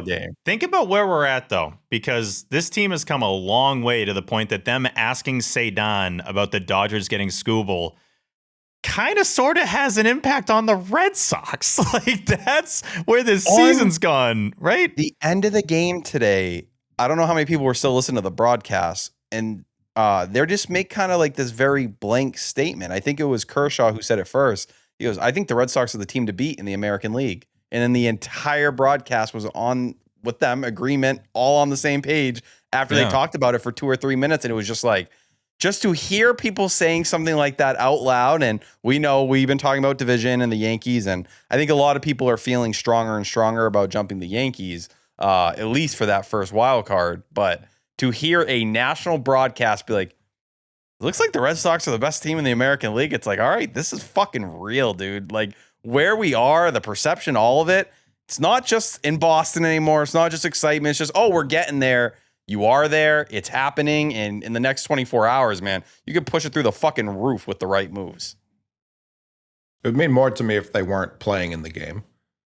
If it was a different team and they were like, nah, it's the Red Sox. It just came like, up. They know they're watching the Red Sox sweep the Dodgers, and they know a lot of Red Sox fans are the only ones still watching. And what's Lou? They're putting all the like, graphics I got the up there, the win streak and everything. Yeah, true. It's got to be Detroit after that move. But you could just easily like glaze the Dodgers, even if they were losing. That's what a majority of people do. Which they were doing. I thought they were doing that way too much for a team that was getting pounded. They were just like, oh, they could go Yamamoto or a Scooble game on. It really doesn't matter. And it was just like, if Rafaela's out there, it might not matter. I agree. But if Saturday, the cousins, Saturday and Sunday both felt like games. I've seen them lose a bunch and felt like a ball hit a foot one way or the other, they get blown out. And especially Saturday. Today they wouldn't have got blown out. They scored too many runs. But Saturday felt very, very tenuous of a win in a game they for sure would have lost earlier this year, definitely last year, definitely the year before. So it was like, I definitely credit the defense. And that shutdown inning from Tolle was big because I think Castillo kept tweeting it out because it was pitch after pitch after pitch. Like he had 7 hard hit balls going into the fourth. So the fact that you said he ended with 11, so it was only 4 after that. Like that was a massive shutdown inning in the fourth. It wasn't even just like good to see. It was like, no, it was very necessary at that point in time in the game that inning came. 5 total hits, I think, in that second inning. And like, that's where you see the growth of a young pitcher who doesn't, so many young pitchers you see one thing goes wrong and fuck it. We couldn't get the start back on track. Tolle's like, no, we'll lock back in here. Teoscar, great. You took me to the moon. I'm going to give this team another 4 innings after that. And when you do that with this Red Sox bullpen, the run Justin Slayton is on right now is fucking awesome. We know what Tyron Guerrero is going to do. And Chapman with one of his best outings in terms of traffic, especially we've had in a long time. What? Why does he hate us? Who? The Teoscar. Oh, yeah. I mean, that one he I was loves going off against us. Got out, though. I was like, oh, that's going to be a double over his head, and it just kept going. That was probably my biggest takeaway from this weekend. Like, it's a bit of a Mickey Mouse park. A lot of ding-dongs. I mean, look at the World Series.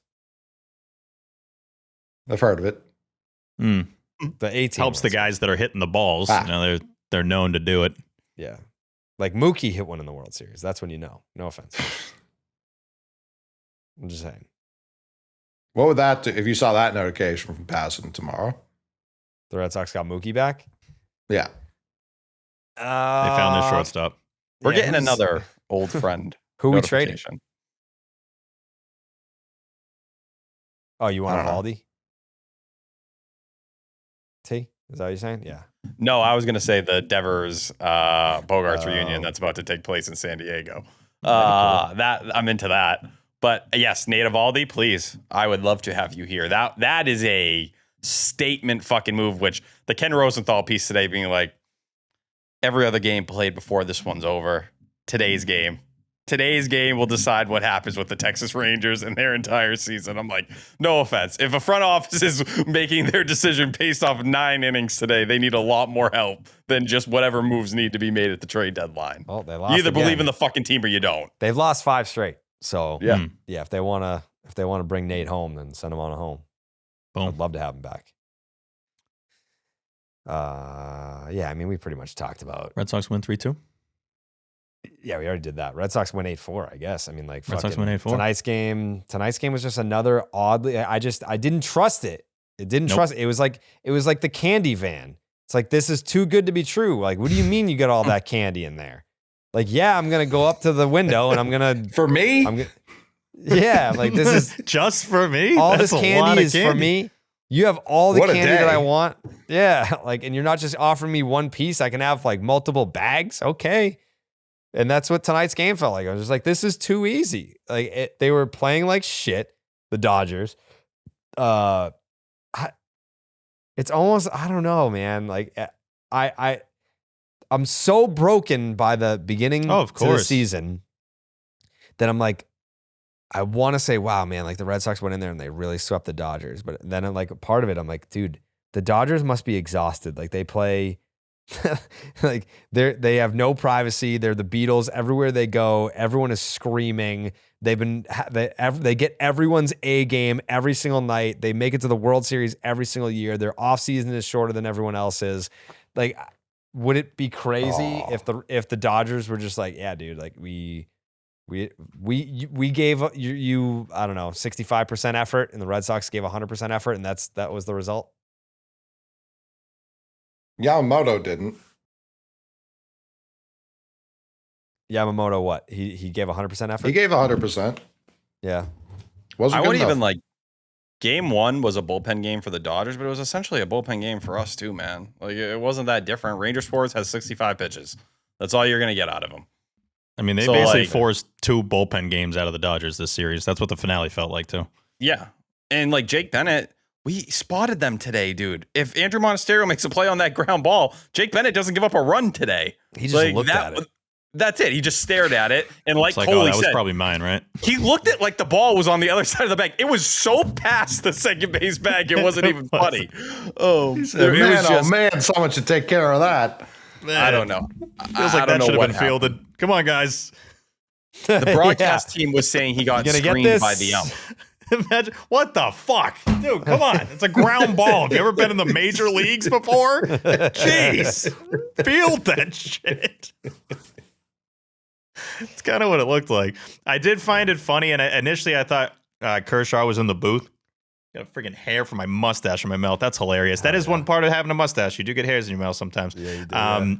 I thought he was up there with Lou and mouth too, huh, Steve? Hey, please, and oral, but great time to say oral. But I thought he was up there with both those guys, and he's actually down there in that Rizzo spot, which I probably wish it was Rizzo again. I think he's done a great job at that. But Kershaw, I noticed the second the Red Sox hit those 3 homers, he went real silent. He's like, I'm not giving y'all any analysis on this shit. Like, this is brutal. I know he's pretty new to this, and he can't really take the fan cap off, or the legend of that team cap off. But I would probably want, at least in the future, a little more neutral from Kershaw. But overall this evening, I thought he was fine. But he's just like, yeah, I got Scooble down here. I thought we were gonna get Scooble to like talk about the trade and everything. He's like, no, he's not gonna talk. Absolutely. He said pitched it as. He said, like, come down to me. And they're like, all right, if you got Scooble, like. I could hear the NBC TV truck being like, please, you got him. Like, let's do it. And it was just like, he's gone. He's on the other side of the dugout, man. Yeah, he's like, I just wanted to let you know that I talked to him. It's like, why do we care about that? Like, we want to put it on the broadcast, dude. Like, that's the point. But he's here. Yeah. He's wearing the uniform.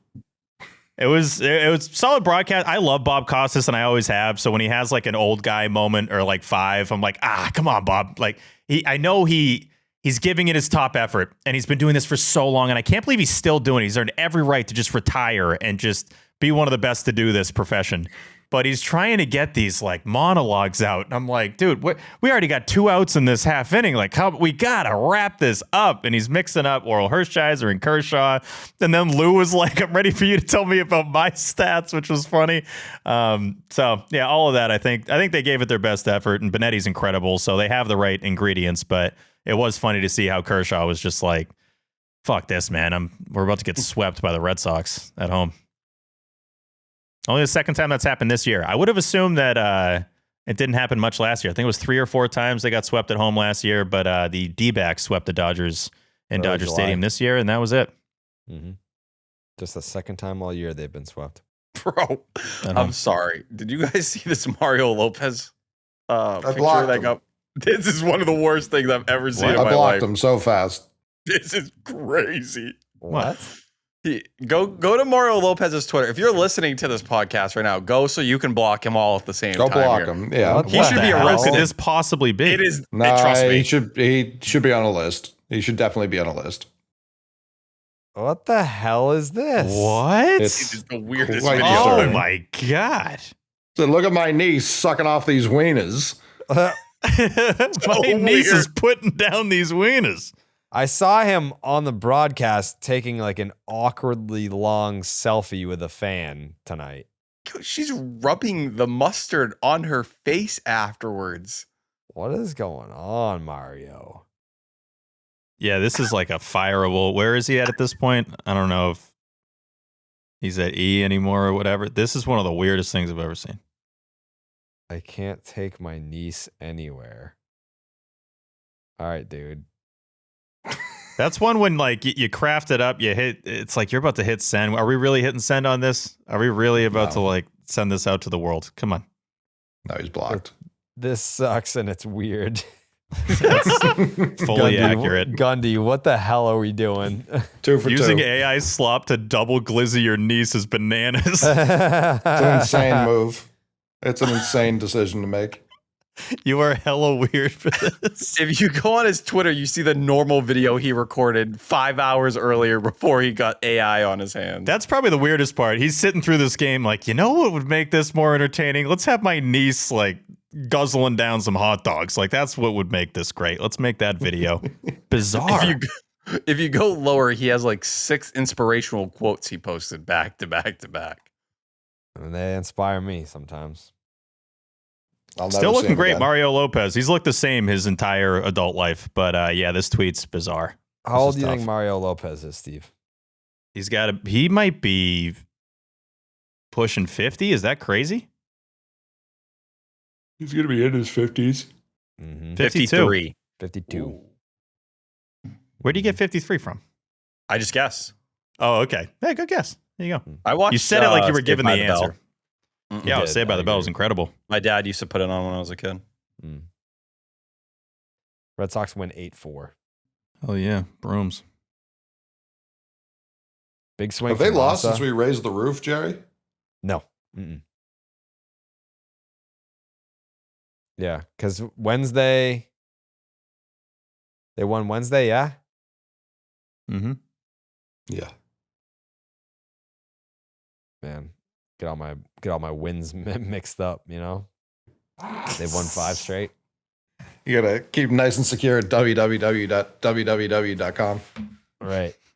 You know what? You know what is actually like a great indicator of how things have been going recently is the Red Sox have won 5 straight games, and like that didn't even make the gold bottles tweet because they're 10 away from the record. Yeah, it's like, all right, let me know when you get at least double digits. Like 5, yeah, that's cute. But up until that Yankee series that started on June 25th, their longest winning streak was 3 games. They had done that twice. And now it's like a 5-game winning streak doesn't even move the needle for me. Doesn't even fucking. Contreras called it. He's like, we're starting another one. Yeah. After that night, him and Willier had their little moment of their homers, and he did the post game. He was like, "Yeah, it feels like we're about to go on another run." Here we are. Is it another one, or it's just the same one? Yeah, in our reality, streak, but it was more close loss. Yeah. It's like, oh, we got to go on another run here. It's like, I'm pretty sure just losing one time, we're still on the same run. You guys are on. They feel bad about it. Yeah, they're making it up to us. They're going to win 16 this time. It does still feel like just one. This feels like the post-Rockies run. That's what this is. It's like, how the hell did you lose that series to 28-5?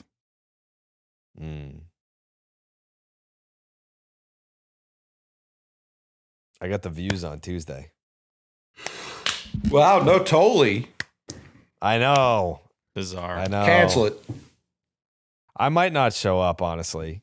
I if they still pay me, I won't go. Sure. So yeah, I really gotta get to the bottom of that. Wow. Okay. Any other thoughts on the series before we keep it moving? Ketchup. That's it. Oh, shout out Nick Sogard. Fucking hell of a series for him. Give me some great defense, asshole. Hey. Listen, things can happen. People make mistakes. Nick Sogard played his ass off this series. Second they reminded him he's on the Red Sox, put that decal on the helmet. He is locked in. Was there a Kalshi market that we wanted to hit on before we get into Ketchup? Friggin' AL champs. Is that a thing? I'll check. Yeah, see what the market is on the Red Sox winning the pennant. American League champion. Is this right? What? 100%? It's 100%, Steve. I know it sounds crazy. It's 100%. I'm like, this can't possibly be right. It's a guarantee already. Tell me I'm crazy. This seems bizarre. I'm just making sure this is updated because it has the Yankees at 24%. This is Kalshi users. The Red Sox second at 22%, ahead of the Rays at 17%. I mean, we play 850 ball, Steve. What are you fucking? No, I know. It's again confused about. It's been in our heads for so long that this team was going to be one of the worst teams in Red Sox history. So it's still taking time to like get that out of your head. It's still in there. So to see them second behind a team that none of us are worried about in the Louisiana Balloons, they have the second best odds on Kalsh to win the American League crown. That's what 28-5 will get you. And the team that's ahead of them sucks. And they swept them in a 4-gamer. They suck, Steve. The other team close to them, they swept them. Swept them. The White Sox are behind them. They swept them. They swept all these bums. They've swept everybody. Swept. Anyways.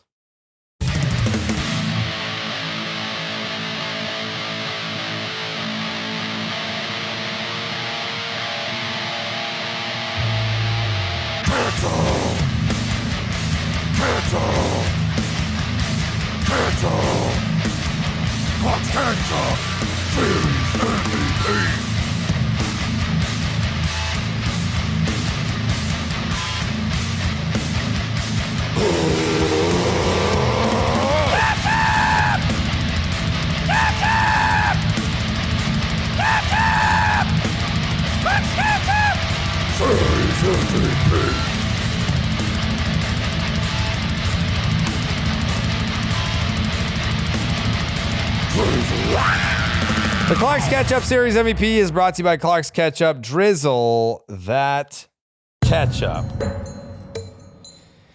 Wow, I wonder who's going to win.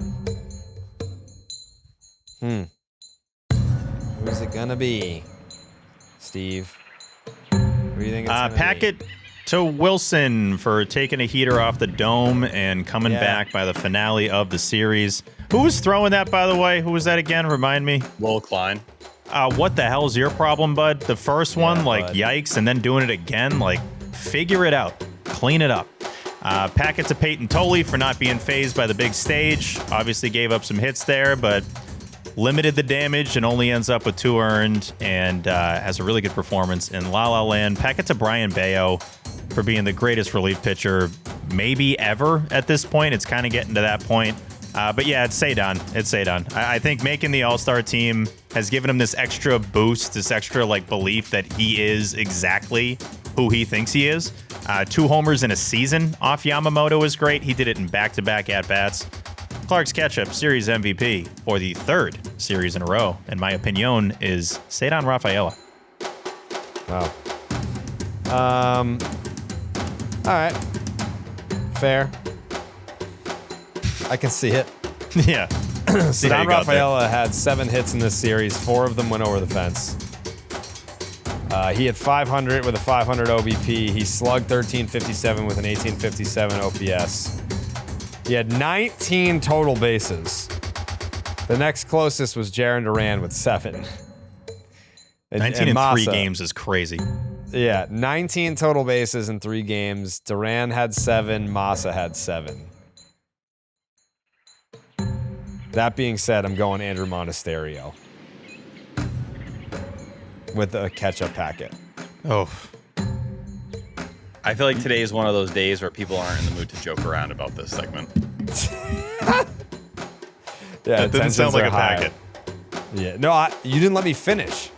Okay. Fucking interrupted me. But the ketchup, Sogi is getting a packet here because that defense was unbelievable. But the ketchup's going to Ceddanne Rafaela. That's 2 votes, Ceddanne. Tolle? Yeah, massive packet to Brian Eckersley, just getting it done no matter when he toes the rubber. Big packet to my guy JD16. Like you said, 2nd on the team, total bases, just kind of getting it done all over the place, keeping things loose in the clubhouse with his pals. That's what it's all about. Anyone who hasn't been mentioned, Tyron, packet, Chad, packet. There's someone at Wong, packet for the double play. I mean, it's. I'd like to cast a vote for the last one for Ceddanne as well, just to have it on the record because it was correct. Mm-hmm. But it's obviously the MVP of the American League, Ceddanne Rafaela. See? Yeah, you have to acknowledge greatness when it's in front of you. That's what Ceddanne Rafaela is doing right now. And like he said, the Dodgers have everybody, but the Red Sox have Ceddanne Rafaela. So that's why we continue to move forward.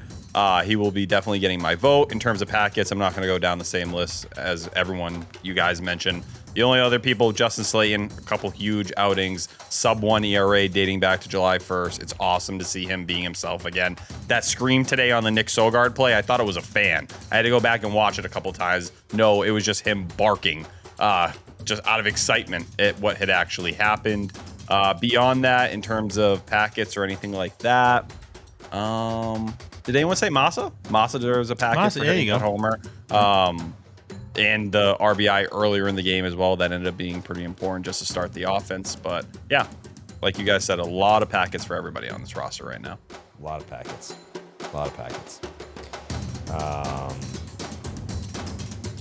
Okay.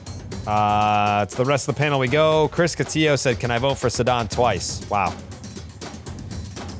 TC put in his vote for Ceddanne after Saturday.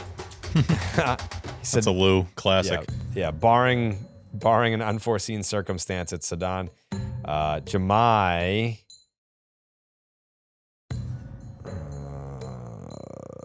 Jamai said, the easiest one of the season. Ceddanne does it. Pellerin, Ceddanne, and then he asked if it had ever been done before, the back-to-back-to-back. And you're telling me it's never been done before. We'll get there. Maybe. We'll see. Lenny DiNardo, I believe, is on the Will Fleming voice submission with Lou Merloni. Will Middlebrooks, he said, I don't even have to say it. And I said, for the integrity of the Ketchup, I need you to say it. And he said Ceddanne. He said he didn't even have to say it. The Ketchup crew on Patreon, Steven? Let me check. I can't imagine. I need the percentage. This is a waste of even checking, but could be anybody. Let's see. It could be anybody, Steve. 98% Ceddanne Rafaela. Who else got votes? 1% to the staff. So I think it was like 1.5% staff, 98.5 to Ceddanne Rafaela. All right, here we go.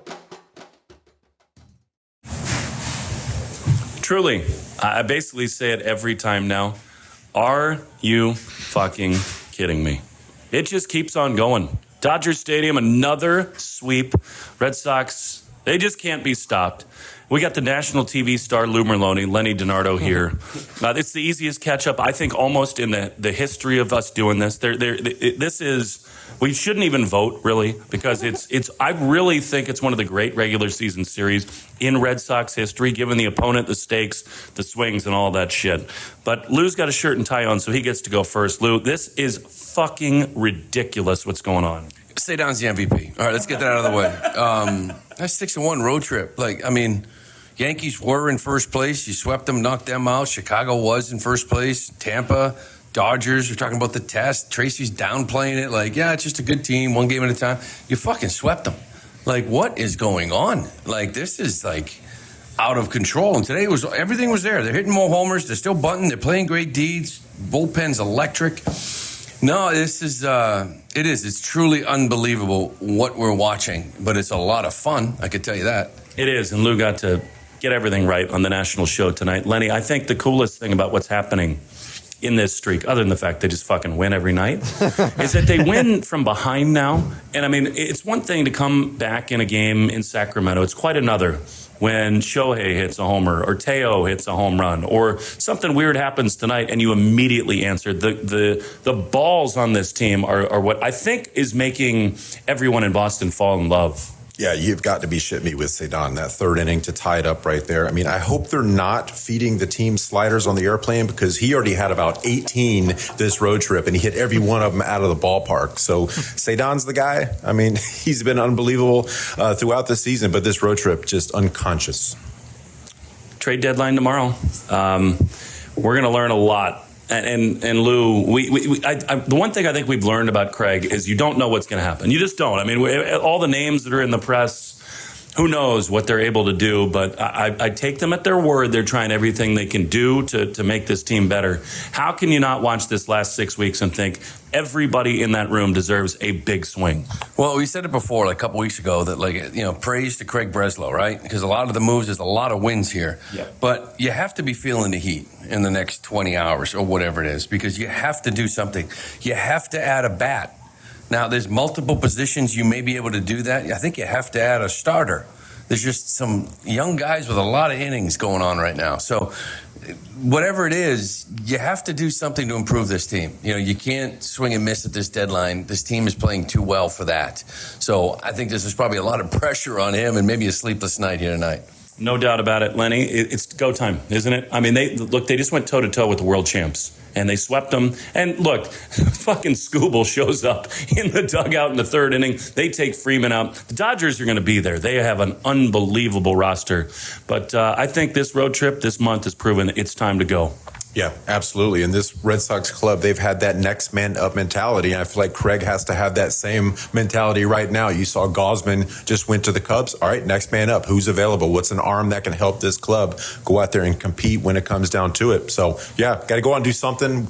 An at-bat, a catcher, shortstop, starting pitcher. There's a lot of need, but you got to go out there and make a big acquisition now. One last thing, this ballpark is the most overrated place on earth. I mean, it is just, I get it. It's a show. The Dodgers win here. My eardrums probably won't recover for a week. You can't get in. You can't get out. Lou, how awesome would it be, just like we did in 18, to come back here in October? Well, you mentioned it. I mean, the history is one thing, right? But the speaker system is ridiculous. I mean, it's annoying as hell.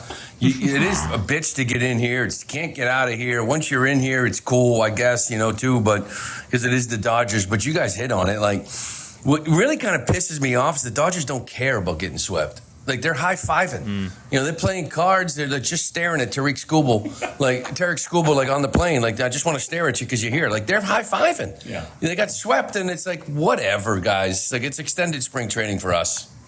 Hopefully tomorrow we're high-fiving when the Red Sox make a move. This is the easiest, most obvious of all time. And I really think, by the way, it's the most emphatic, most automatic, most impressive MVP of all time. The Clark's Ketchup Series MVP is Ceddanne motherfucking Rafaela. He's done it. He has done it.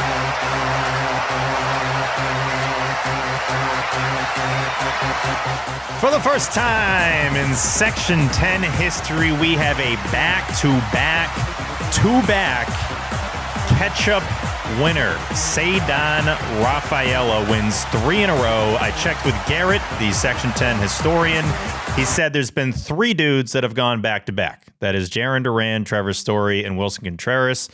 Duran did it in 24. Duran, by the way, had 3 out of 4 multiple times in 2024. He was obviously buzzing 2 years ago. That specific stat was from our guy, James. But yes, Trevor Story last year in May and June went back-to-back. Wilson Contreras this year went back-to-back in April. But no one's ever won 3 in a row, and that propels Ceddanne to the most catch-ups this season with 4. He is now ahead of Wilson's 3. And it was unanimous. Unanimous. He joins the unanimous club. Did I not say OB? This just unlocked everything. I don't think you said OB. I didn't write it down. Okay. OB. Yeah, OB was Ceddanne. Ceddanne wasn't Sogi. Okay. But yeah, unanimous club. I mean, he just unlocked so many firsts here. So he joins the unanimous club. I guess this isn't a first because it's a list here of Willier, Trevor, Jarren, and Rafael Devers. So there are 5 dudes now in the unanimous club. That's his first unanimous? Yep. Huh. Unanimous doesn't really happen often. It's like twice a season max. I mean, yeah, he fucking homered in every game.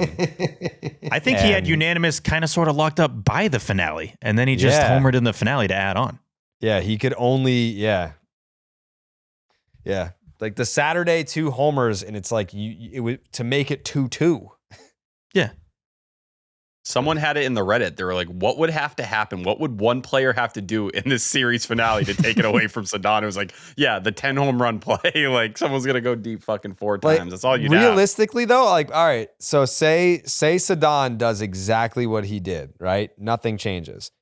If Willier had a 4-homer game, it's still not enough because it was just one game. Well, I mean, he did have the back-to-back homer. Yeah. It would be more of a case, but like still not. It's like, yeah, like it would be Jaron hitting for the cycle or something because he had a good not even game.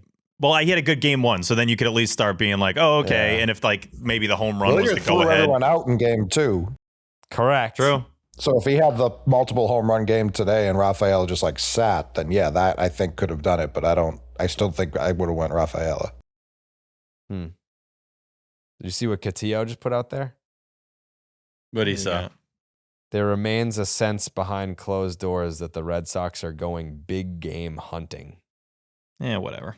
We know That's they're trying. not really any different. I feel like we've heard that. Yeah. We know, like, we've gotten it. We know Jeff Passan said today, if someone's going to trade for CJ Abrams, the Red Sox would be the bet, but the odds of it are just very minimal. Yeah. Yeah. So, like, that's it. We know they're trying just like they tried a year ago, but you either need to close the deal, and that's where you read into the Craig Breslow quote from the past week of him no longer prioritizing winning deals all the time. It's like, that's a good sign of that.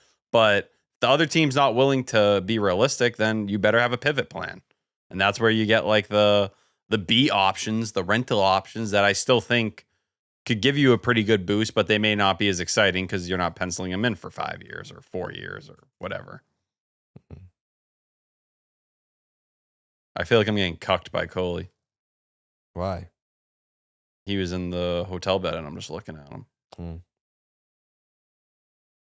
3 catch-ups in a row. Can you believe it? No, I honestly can't. No, I cannot. Shout him out. I feel like I was going to say something before we fucking moved on, but no, whatever. Rumor? No. I don't think so. Whatever. No. Tactical nuke incoming! Stop and Shop supermarkets have a major announcement. We repeat, don't shop for your groceries anywhere else. Yeah, Stop and Shop.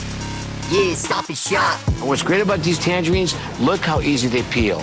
Just like that. And loaded, loaded with nutritional value. Yeah, Stop and Shop.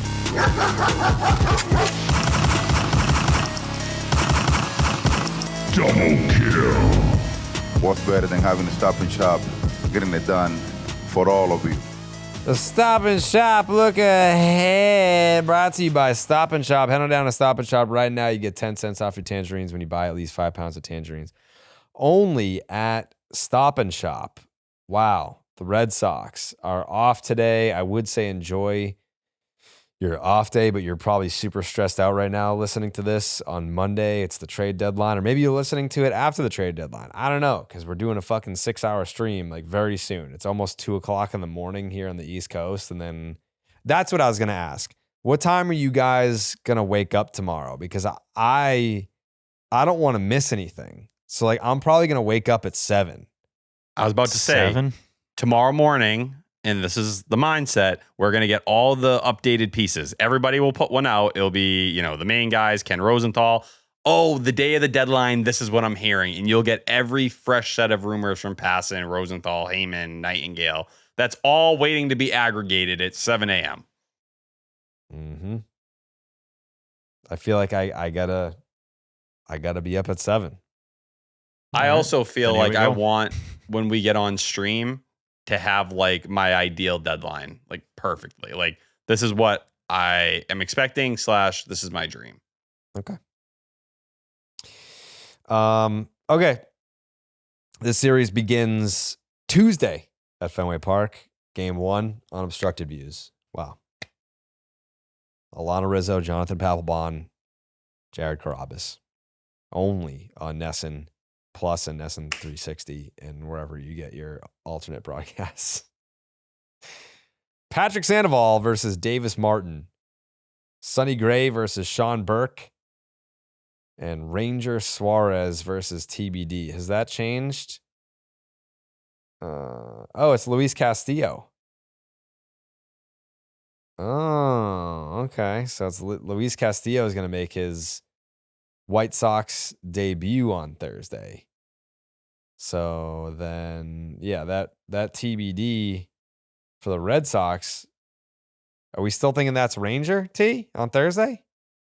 The good question. I'm not sure. Let's just move forward like it is. Yeah. This says Davis Martin versus TBD, Sean Burke versus TBD, and Luis Castillo versus TBD. It's like the Red Sox haven't named any starters, but I've got Patrick Sandoval, Sonny Gray, and Ranger Suarez.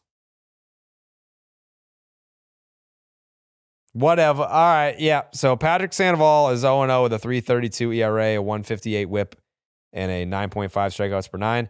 He had a season high 7 strikeouts and 16 swings and misses against the A's in his last start. The Red Sox have also won every game that he's started this year. He's 4-0, or at least the Red Sox are 4-0 in his outings. Davis Martin is 9-5 with a 3.62 ERA, a 127 whip, and 8.2 strikeouts per nine. Martin was cruising this season through the end of June, but he had a brutal July with a 6 ERA across 5 starts where he allowed 40 base runners in just 24 innings pitched. Sonny Gray is 13-2 with a 2.93 ERA, a 117 whip, and a 7.8 strikeouts per nine. Gray has not been his sharpest the last 2 outings. He's combined for 9 earned runs over those 2 outings, but he was able to hold on for 7 innings and 4 earned against the A's. The bats carried him, didn't have his best stuff, admittedly so. The Red Sox have still not lost consecutive Sonny Gray starts all year and are 15-5 overall when he takes the mound. Sean Burke is 7-5 with a 3.04 ERA, 110 whip, and a 10.1 strikeouts per nine. The St. John's Shrewsbury product is making his second career start at Fenway. He went 5 innings, allowed just 1 earned run last year. He's coming off a fantastic July where he had a 1.14 ERA and he struck out 45 batters across 5 games, which was 31 2/3 innings. And then in the finale, maybe it's Ranger Suarez. It is Ranger. Okay. 4-3 with a 3.15 ERA, a 1.16 whip. Ranger has yet to complete 5 innings or throw more than 65 pitches in the 2 starts since he returned from the injured list. But the results are solid: 8 2/3, 8 hits, 3 earned runs, 2 walks, 8 strikeouts, and most importantly, the Red Sox are 2-0. When I look ahead, it's a wind up day. If you don't listen to what Steve says, even then you might still wind up dead. Caught in a tornado, get smoked by your neighbor shed. When I look ahead, when I look ahead, Billy's gummy bears. Chew 'em with your mouth. Weather look ahead. Brought to you by Billy's Gummy Bears. Chew 'em with your mouth, Steve. Chew 'em with your mouth, Jerry. The Red Sox have that off day for the deadline and then host the Chicago White Sox for a 3-game series at AMB. Game 1, Tuesday, 7:10 p.m. Eastern, first pitch. Sunny, 81 degrees. Okay. 0.1% chance of rain, 7-mile-an-hour winds blowing out to Senna. Game 2 is Wednesday. Same time. They're all the same time. 7:10 p.m. Eastern, first pitch. You can just save it. Mostly cloudy, 80 degrees, 9% chance of rain, 9-mile-an-hour winds blowing out to Senna. The finale is Thursday. It's Cape Verde night at the Ball Yard. 7:10 p.m. Eastern, first pitch. Mostly sunny, 84 degrees, 15% chance of rain, 10-mile-an-hour winds blowing out to Senna. I buried the lead, though, in terms of what night it is at Fenway. Tuesday, Jerry. It's Dominican Heritage Night. Yeah, Dominican Heritage Night. So shout out the DR. But yeah, it's basically going to be mid to lower 80s, if that sounds right, in the temps. And yeah, about 7 to 10 mph for the breeze. And it's consistently going out to center. Hot week coming up at Fenway. That is your weather look ahead, as always, brought to you by Billy's Gummy Bears. You chew them with your mouth. Yeah, you really do chew them with your mouth. Like, we're not even going to deny that. Yeah. Prediction time. How about Sleepy McMahon? Kind of surprising you're not throwing out the first pitch for Dominican night. They asked gonna me. have to. Yeah. Okay, as long as they asked. If they didn't ask, I was giving that one to the White Sox. Yeah. I really wish I knew what was happening on the deadline before I made this prediction, but that is a good point. I'll go Sox sweep. Okay.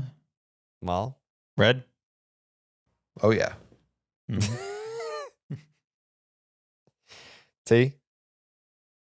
Yes, I'm gonna go 2 out of 3. Which game are they losing? Sox. I think they're going to win the Ranger and Sonny starts. I would be surprised if we get another mediocre Sonny Gray start. I feel like we're due for him to kind of tap back into his swing and miss they're stuff. going to lose the opener? Yeah, I think they're going to drop the opener. Luis Castillo, who's now with the White Sox, I think he is a horrendous fit in general with them ballpark-wise, but putting him in an environment like Fenway, you can look at the ERA and see it's over 5 on the road and at home. You look underneath the hood about what Castillo is on the road, 537 FIP. The home run per 9 is almost 2. Built for the Red Sox offense to tee off against them. And we also kind of shoved it down their throat within the last month. Give me 2 out of 3 for the Red Sox here. Okay. Steven? Yeah, shout out to the ladies. It's women's celebration night for game 2. Dude, so they're really celebrating. Fuck out of the women. They're celebrating a lot of stuff at Fenway this week. Steve, name your favorite woman. Joan Peralta. Name your second favorite woman. Jeez. Scarlett Johansson?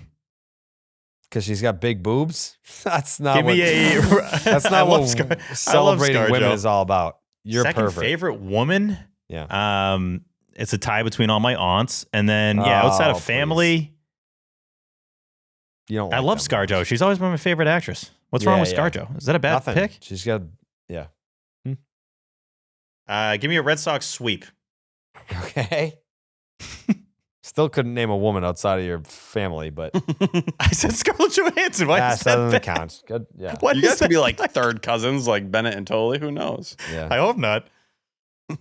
I'd be so pissed. Then it's a 0% chance that ever happens. Shout out Colin Jost. They got a good thing going. Why shout him out? Because she's got big honks. They're married. I know that. Because they seem like a great couple. Wait, that's my crush. He married my crush. So shout him out. Yeah, have you ever seen them together or? Yeah, on SNL. All right.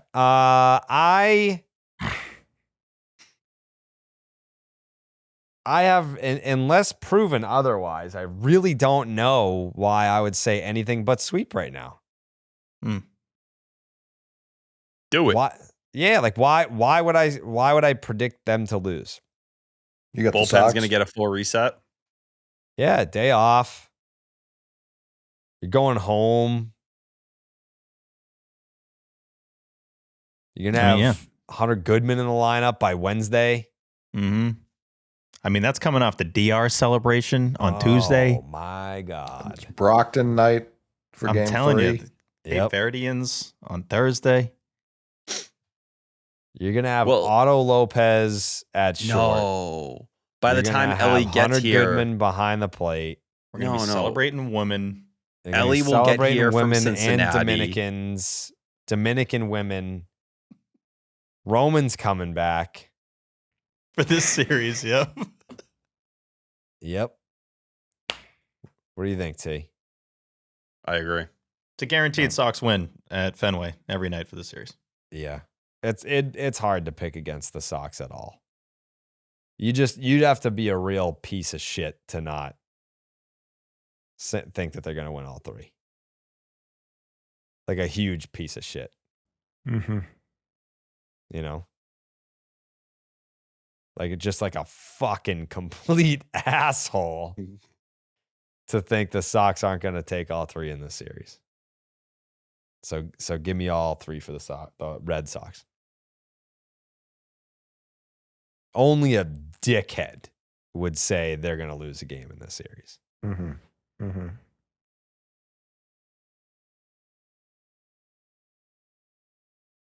A serial pervert would think that the Red Sox are capable of catching an L this week at A&B. So give me the 3 for the Sox. They outscored them 15-2 in that series. Okay. Final thoughts. How about Steven?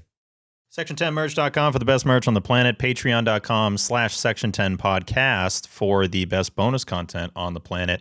That auction for going to the game with the 10, we are going to tweet that out very soon. It is section10.betterworld.org. Each winner for the auction can bring a +1 portion of the proceeds, benefit Dana-Farber. The games, Monday, August 17th against the D-backs, Monday, August 31st. 31st. Jeez, it's 2 a.m. August 31st against the Mariners. Friday, September 11th against the Royals. And Tuesday, September 24th against the Guardians. So get to bidding on that. That'll be a blast. Lastly, really cool seeing Nomar in the booth, man. I'm stating the obvious. Thank you. I made sure I switched him to my background here with the canvas. Nomar is just the absolute GOAT.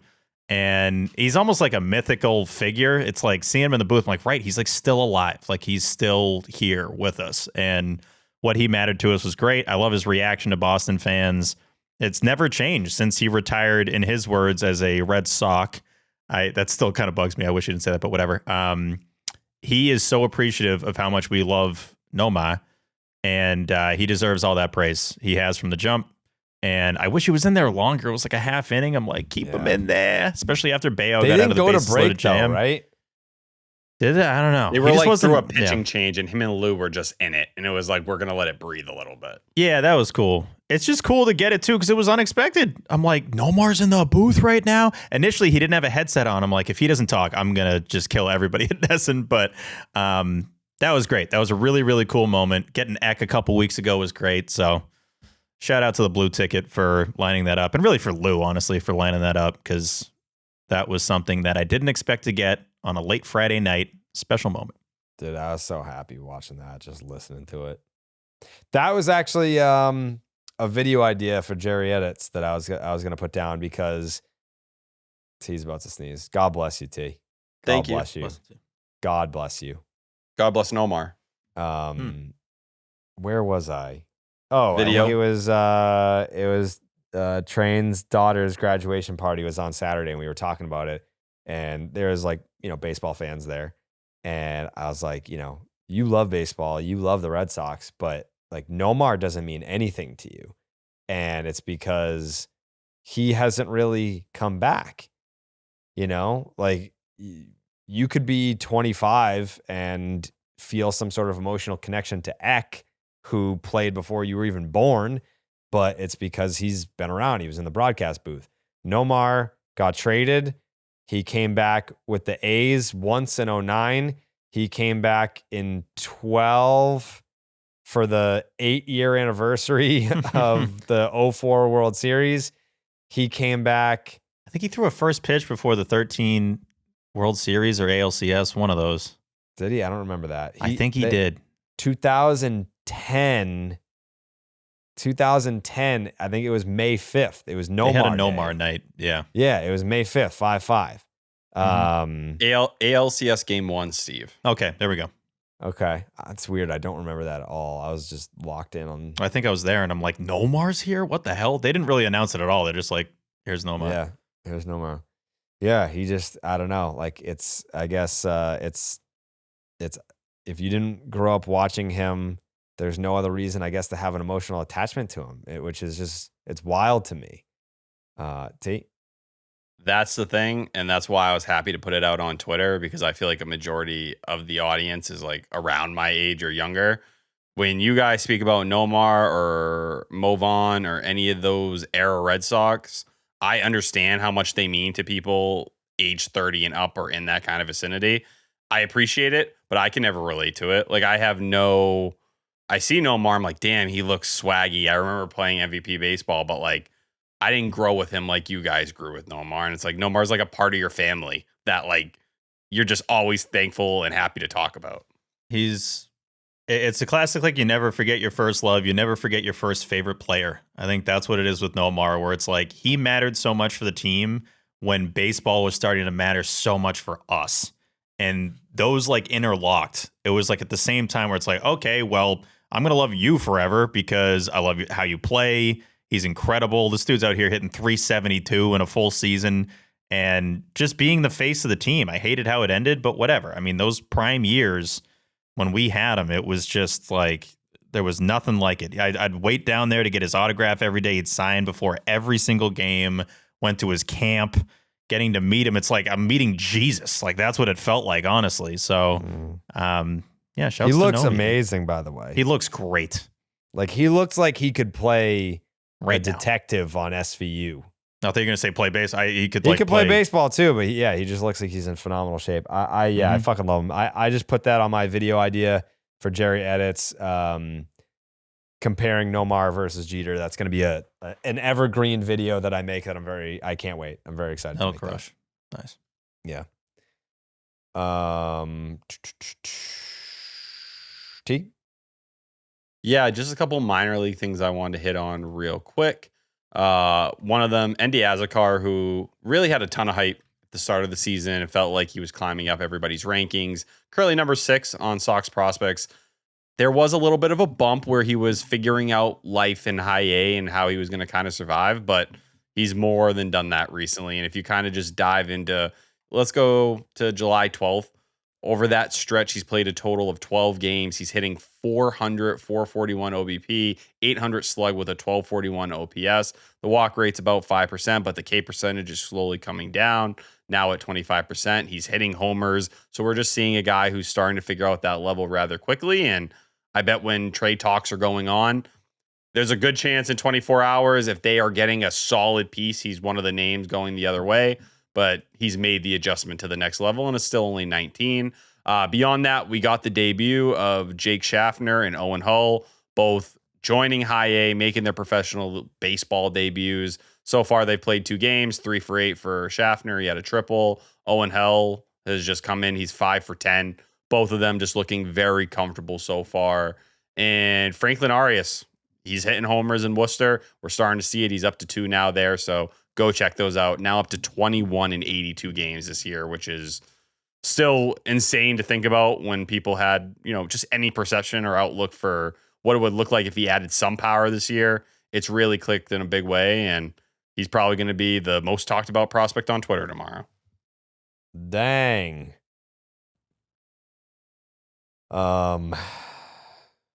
Fucking Coley. Yeah, when T brought up Azakar, I was going to say if they make a big move tomorrow, he'll definitely be in it, but he said that, so I have nothing else to add. Okay. My final thought. Dude, I'm addicted to Facebook. I don't know what's going on. Sound like my mom. Jerry Meta World Peace. It's like you go over there and it's like studying. It's not reality. No, like I feel like I'm behind protective glass and I'm studying a new species that I just discovered, but like they're similar to us, but they're not exactly us. It's like, oh my God, like there's Red Sox fans. There's a lot of Red Sox fans over here on Facebook. And then you're just like engaging with them and watching them exist. And you're like, this is not like, it's like being in fucking Dublin or something. I'm like, it's like it looks similar, but like this is not the same. Like this is just not the same culture. Something's off. That I'm used to. Yeah, something's up, man. But I'm fascinated by it, and I love just like I love like getting in the mix with the fucking Facebook people. Facebook hasn't been a thing in my life since probably 2010 was the last time I gave a fuck about Facebook. But now I can't get enough of it. It is so fascinating to me that there is such a large population of social media users whose lives revolve around Facebook. I'm like, this is a platform that I emotionally, every way that you can abandon a platform, I did that over 15 years ago. But I'm back, okay? I'm back. I'm cranking on my the Facebook whatever the fuck fan page whatever, and I forget where I tweeted. Did I tweet it? I get all my platforms mixed up now because I'm trying to be on all of them. But I said I I posted the gold bottles on Facebook for the first time ever. And it was like the comments were like the cavemen discovering fire. They were like, ooh, what is this? And it was great. I don't know what they know or what they think of the show. A lot of them are probably just discovering us for the first time. This may be their first episode that they've ever tried out. So welcome. Good. I mean, we've been doing this since 2015. It's the 10th season of the 10. Welcome to the light. Welcome to the fucking flying cars future of Red Sox commentary. Well, get off of Facebook. Come join us on Twitter and Instagram and wherever else. We're still trying to master Discord. Yeah, Discord is great. Yeah, sign up for the Patreon. We're over there. We're talking to everyone every single night during the every single game. And it's a new exciting world that it's like discovering not a deserted island, but like an uncivilized island where human life exists. And you're like, medicine, water, clean water, like it's podcast. Yeah. Headphones. Yeah. I'm really trying, man. I feel like I'm a doctor scientist that is just on this. You're just over here like on this island where they don't have electricity and it's just Just drop a WRC plus and just let the God no, you can't let the website just catch on fire. You can't freak them out like that. Yeah, well, I can't have you on this island. I can't have you over there. But I am diligently working to build my Facebook audience and hopefully convert them into podcast listeners or viewers. It's a new initiative of mine, and I'm excited. I'm excited to begin this chapter. I've been posting on Blue Sky, been posting on Threads. I'm trying, man. Trying to make it work wherever. Also, last final thought. I brought this up to Steve. So on Twitter, I'm closing in on 500K. And for Jerry Edits, I want to do a series, my top 5 Twitter moments of all time. Yeah. So I will rank them and I will tell the story behind the thing. So I'm sure you can guess some of them. I think I have 5 in mind, but there's got to be something that I'm not thinking of or be like, yeah, that would be a better story. So these are your personal moments, not Red Sox Twitter moments? No, these are my like moments on Twitter. We're not getting Bogarts posting ass. No. L, yeah. No. Like obviously the Pablo Sandoval thing is going to be in there. Of course. Yeah. Yep. Yeah. But I don't want to give away the list. I've got 1, 2, 3, 4. Yeah. I have 5, but if there's something else that I can think of, I'm putting it out there. So like you guys send me suggestions over the years because there's got to be shit that I'm forgetting. But I have a solid 5 to work with right now. But yeah. And it's I like the idea of doing evergreen content. So that'll be soon. Okay. No more late games. There's a Rangers series where each game's at 8, but outside of that, it's a lot of 6, a lot of 7. I feel like I've been up until at least 2 a.m. for the last month straight. This road trip lasted a month. It really did. Every single friggin' night. And I'm a night owl, but it's different when you got to be locked in versus just doom scrolling. I feel like I haven't talked to Train since fucking June. Yeah. She's like, what the fuck? Martha's going to kill me. Yeah, she just like will come home and go to bed. It's like there's no point in waiting up. There's no point in dead to the world. Not gonna miss that trip. But yeah. 6-1. 6-1 road trip. 6-1 road trip. All right. Live stream 12 to 6 Eastern PM. Lots of guests. Hopefully lots of moves to discuss. Hopefully Craig comes through for us.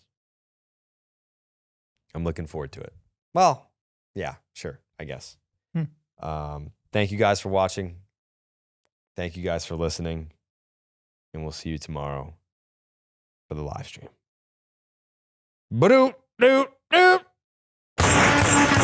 Buenas noches, amigos.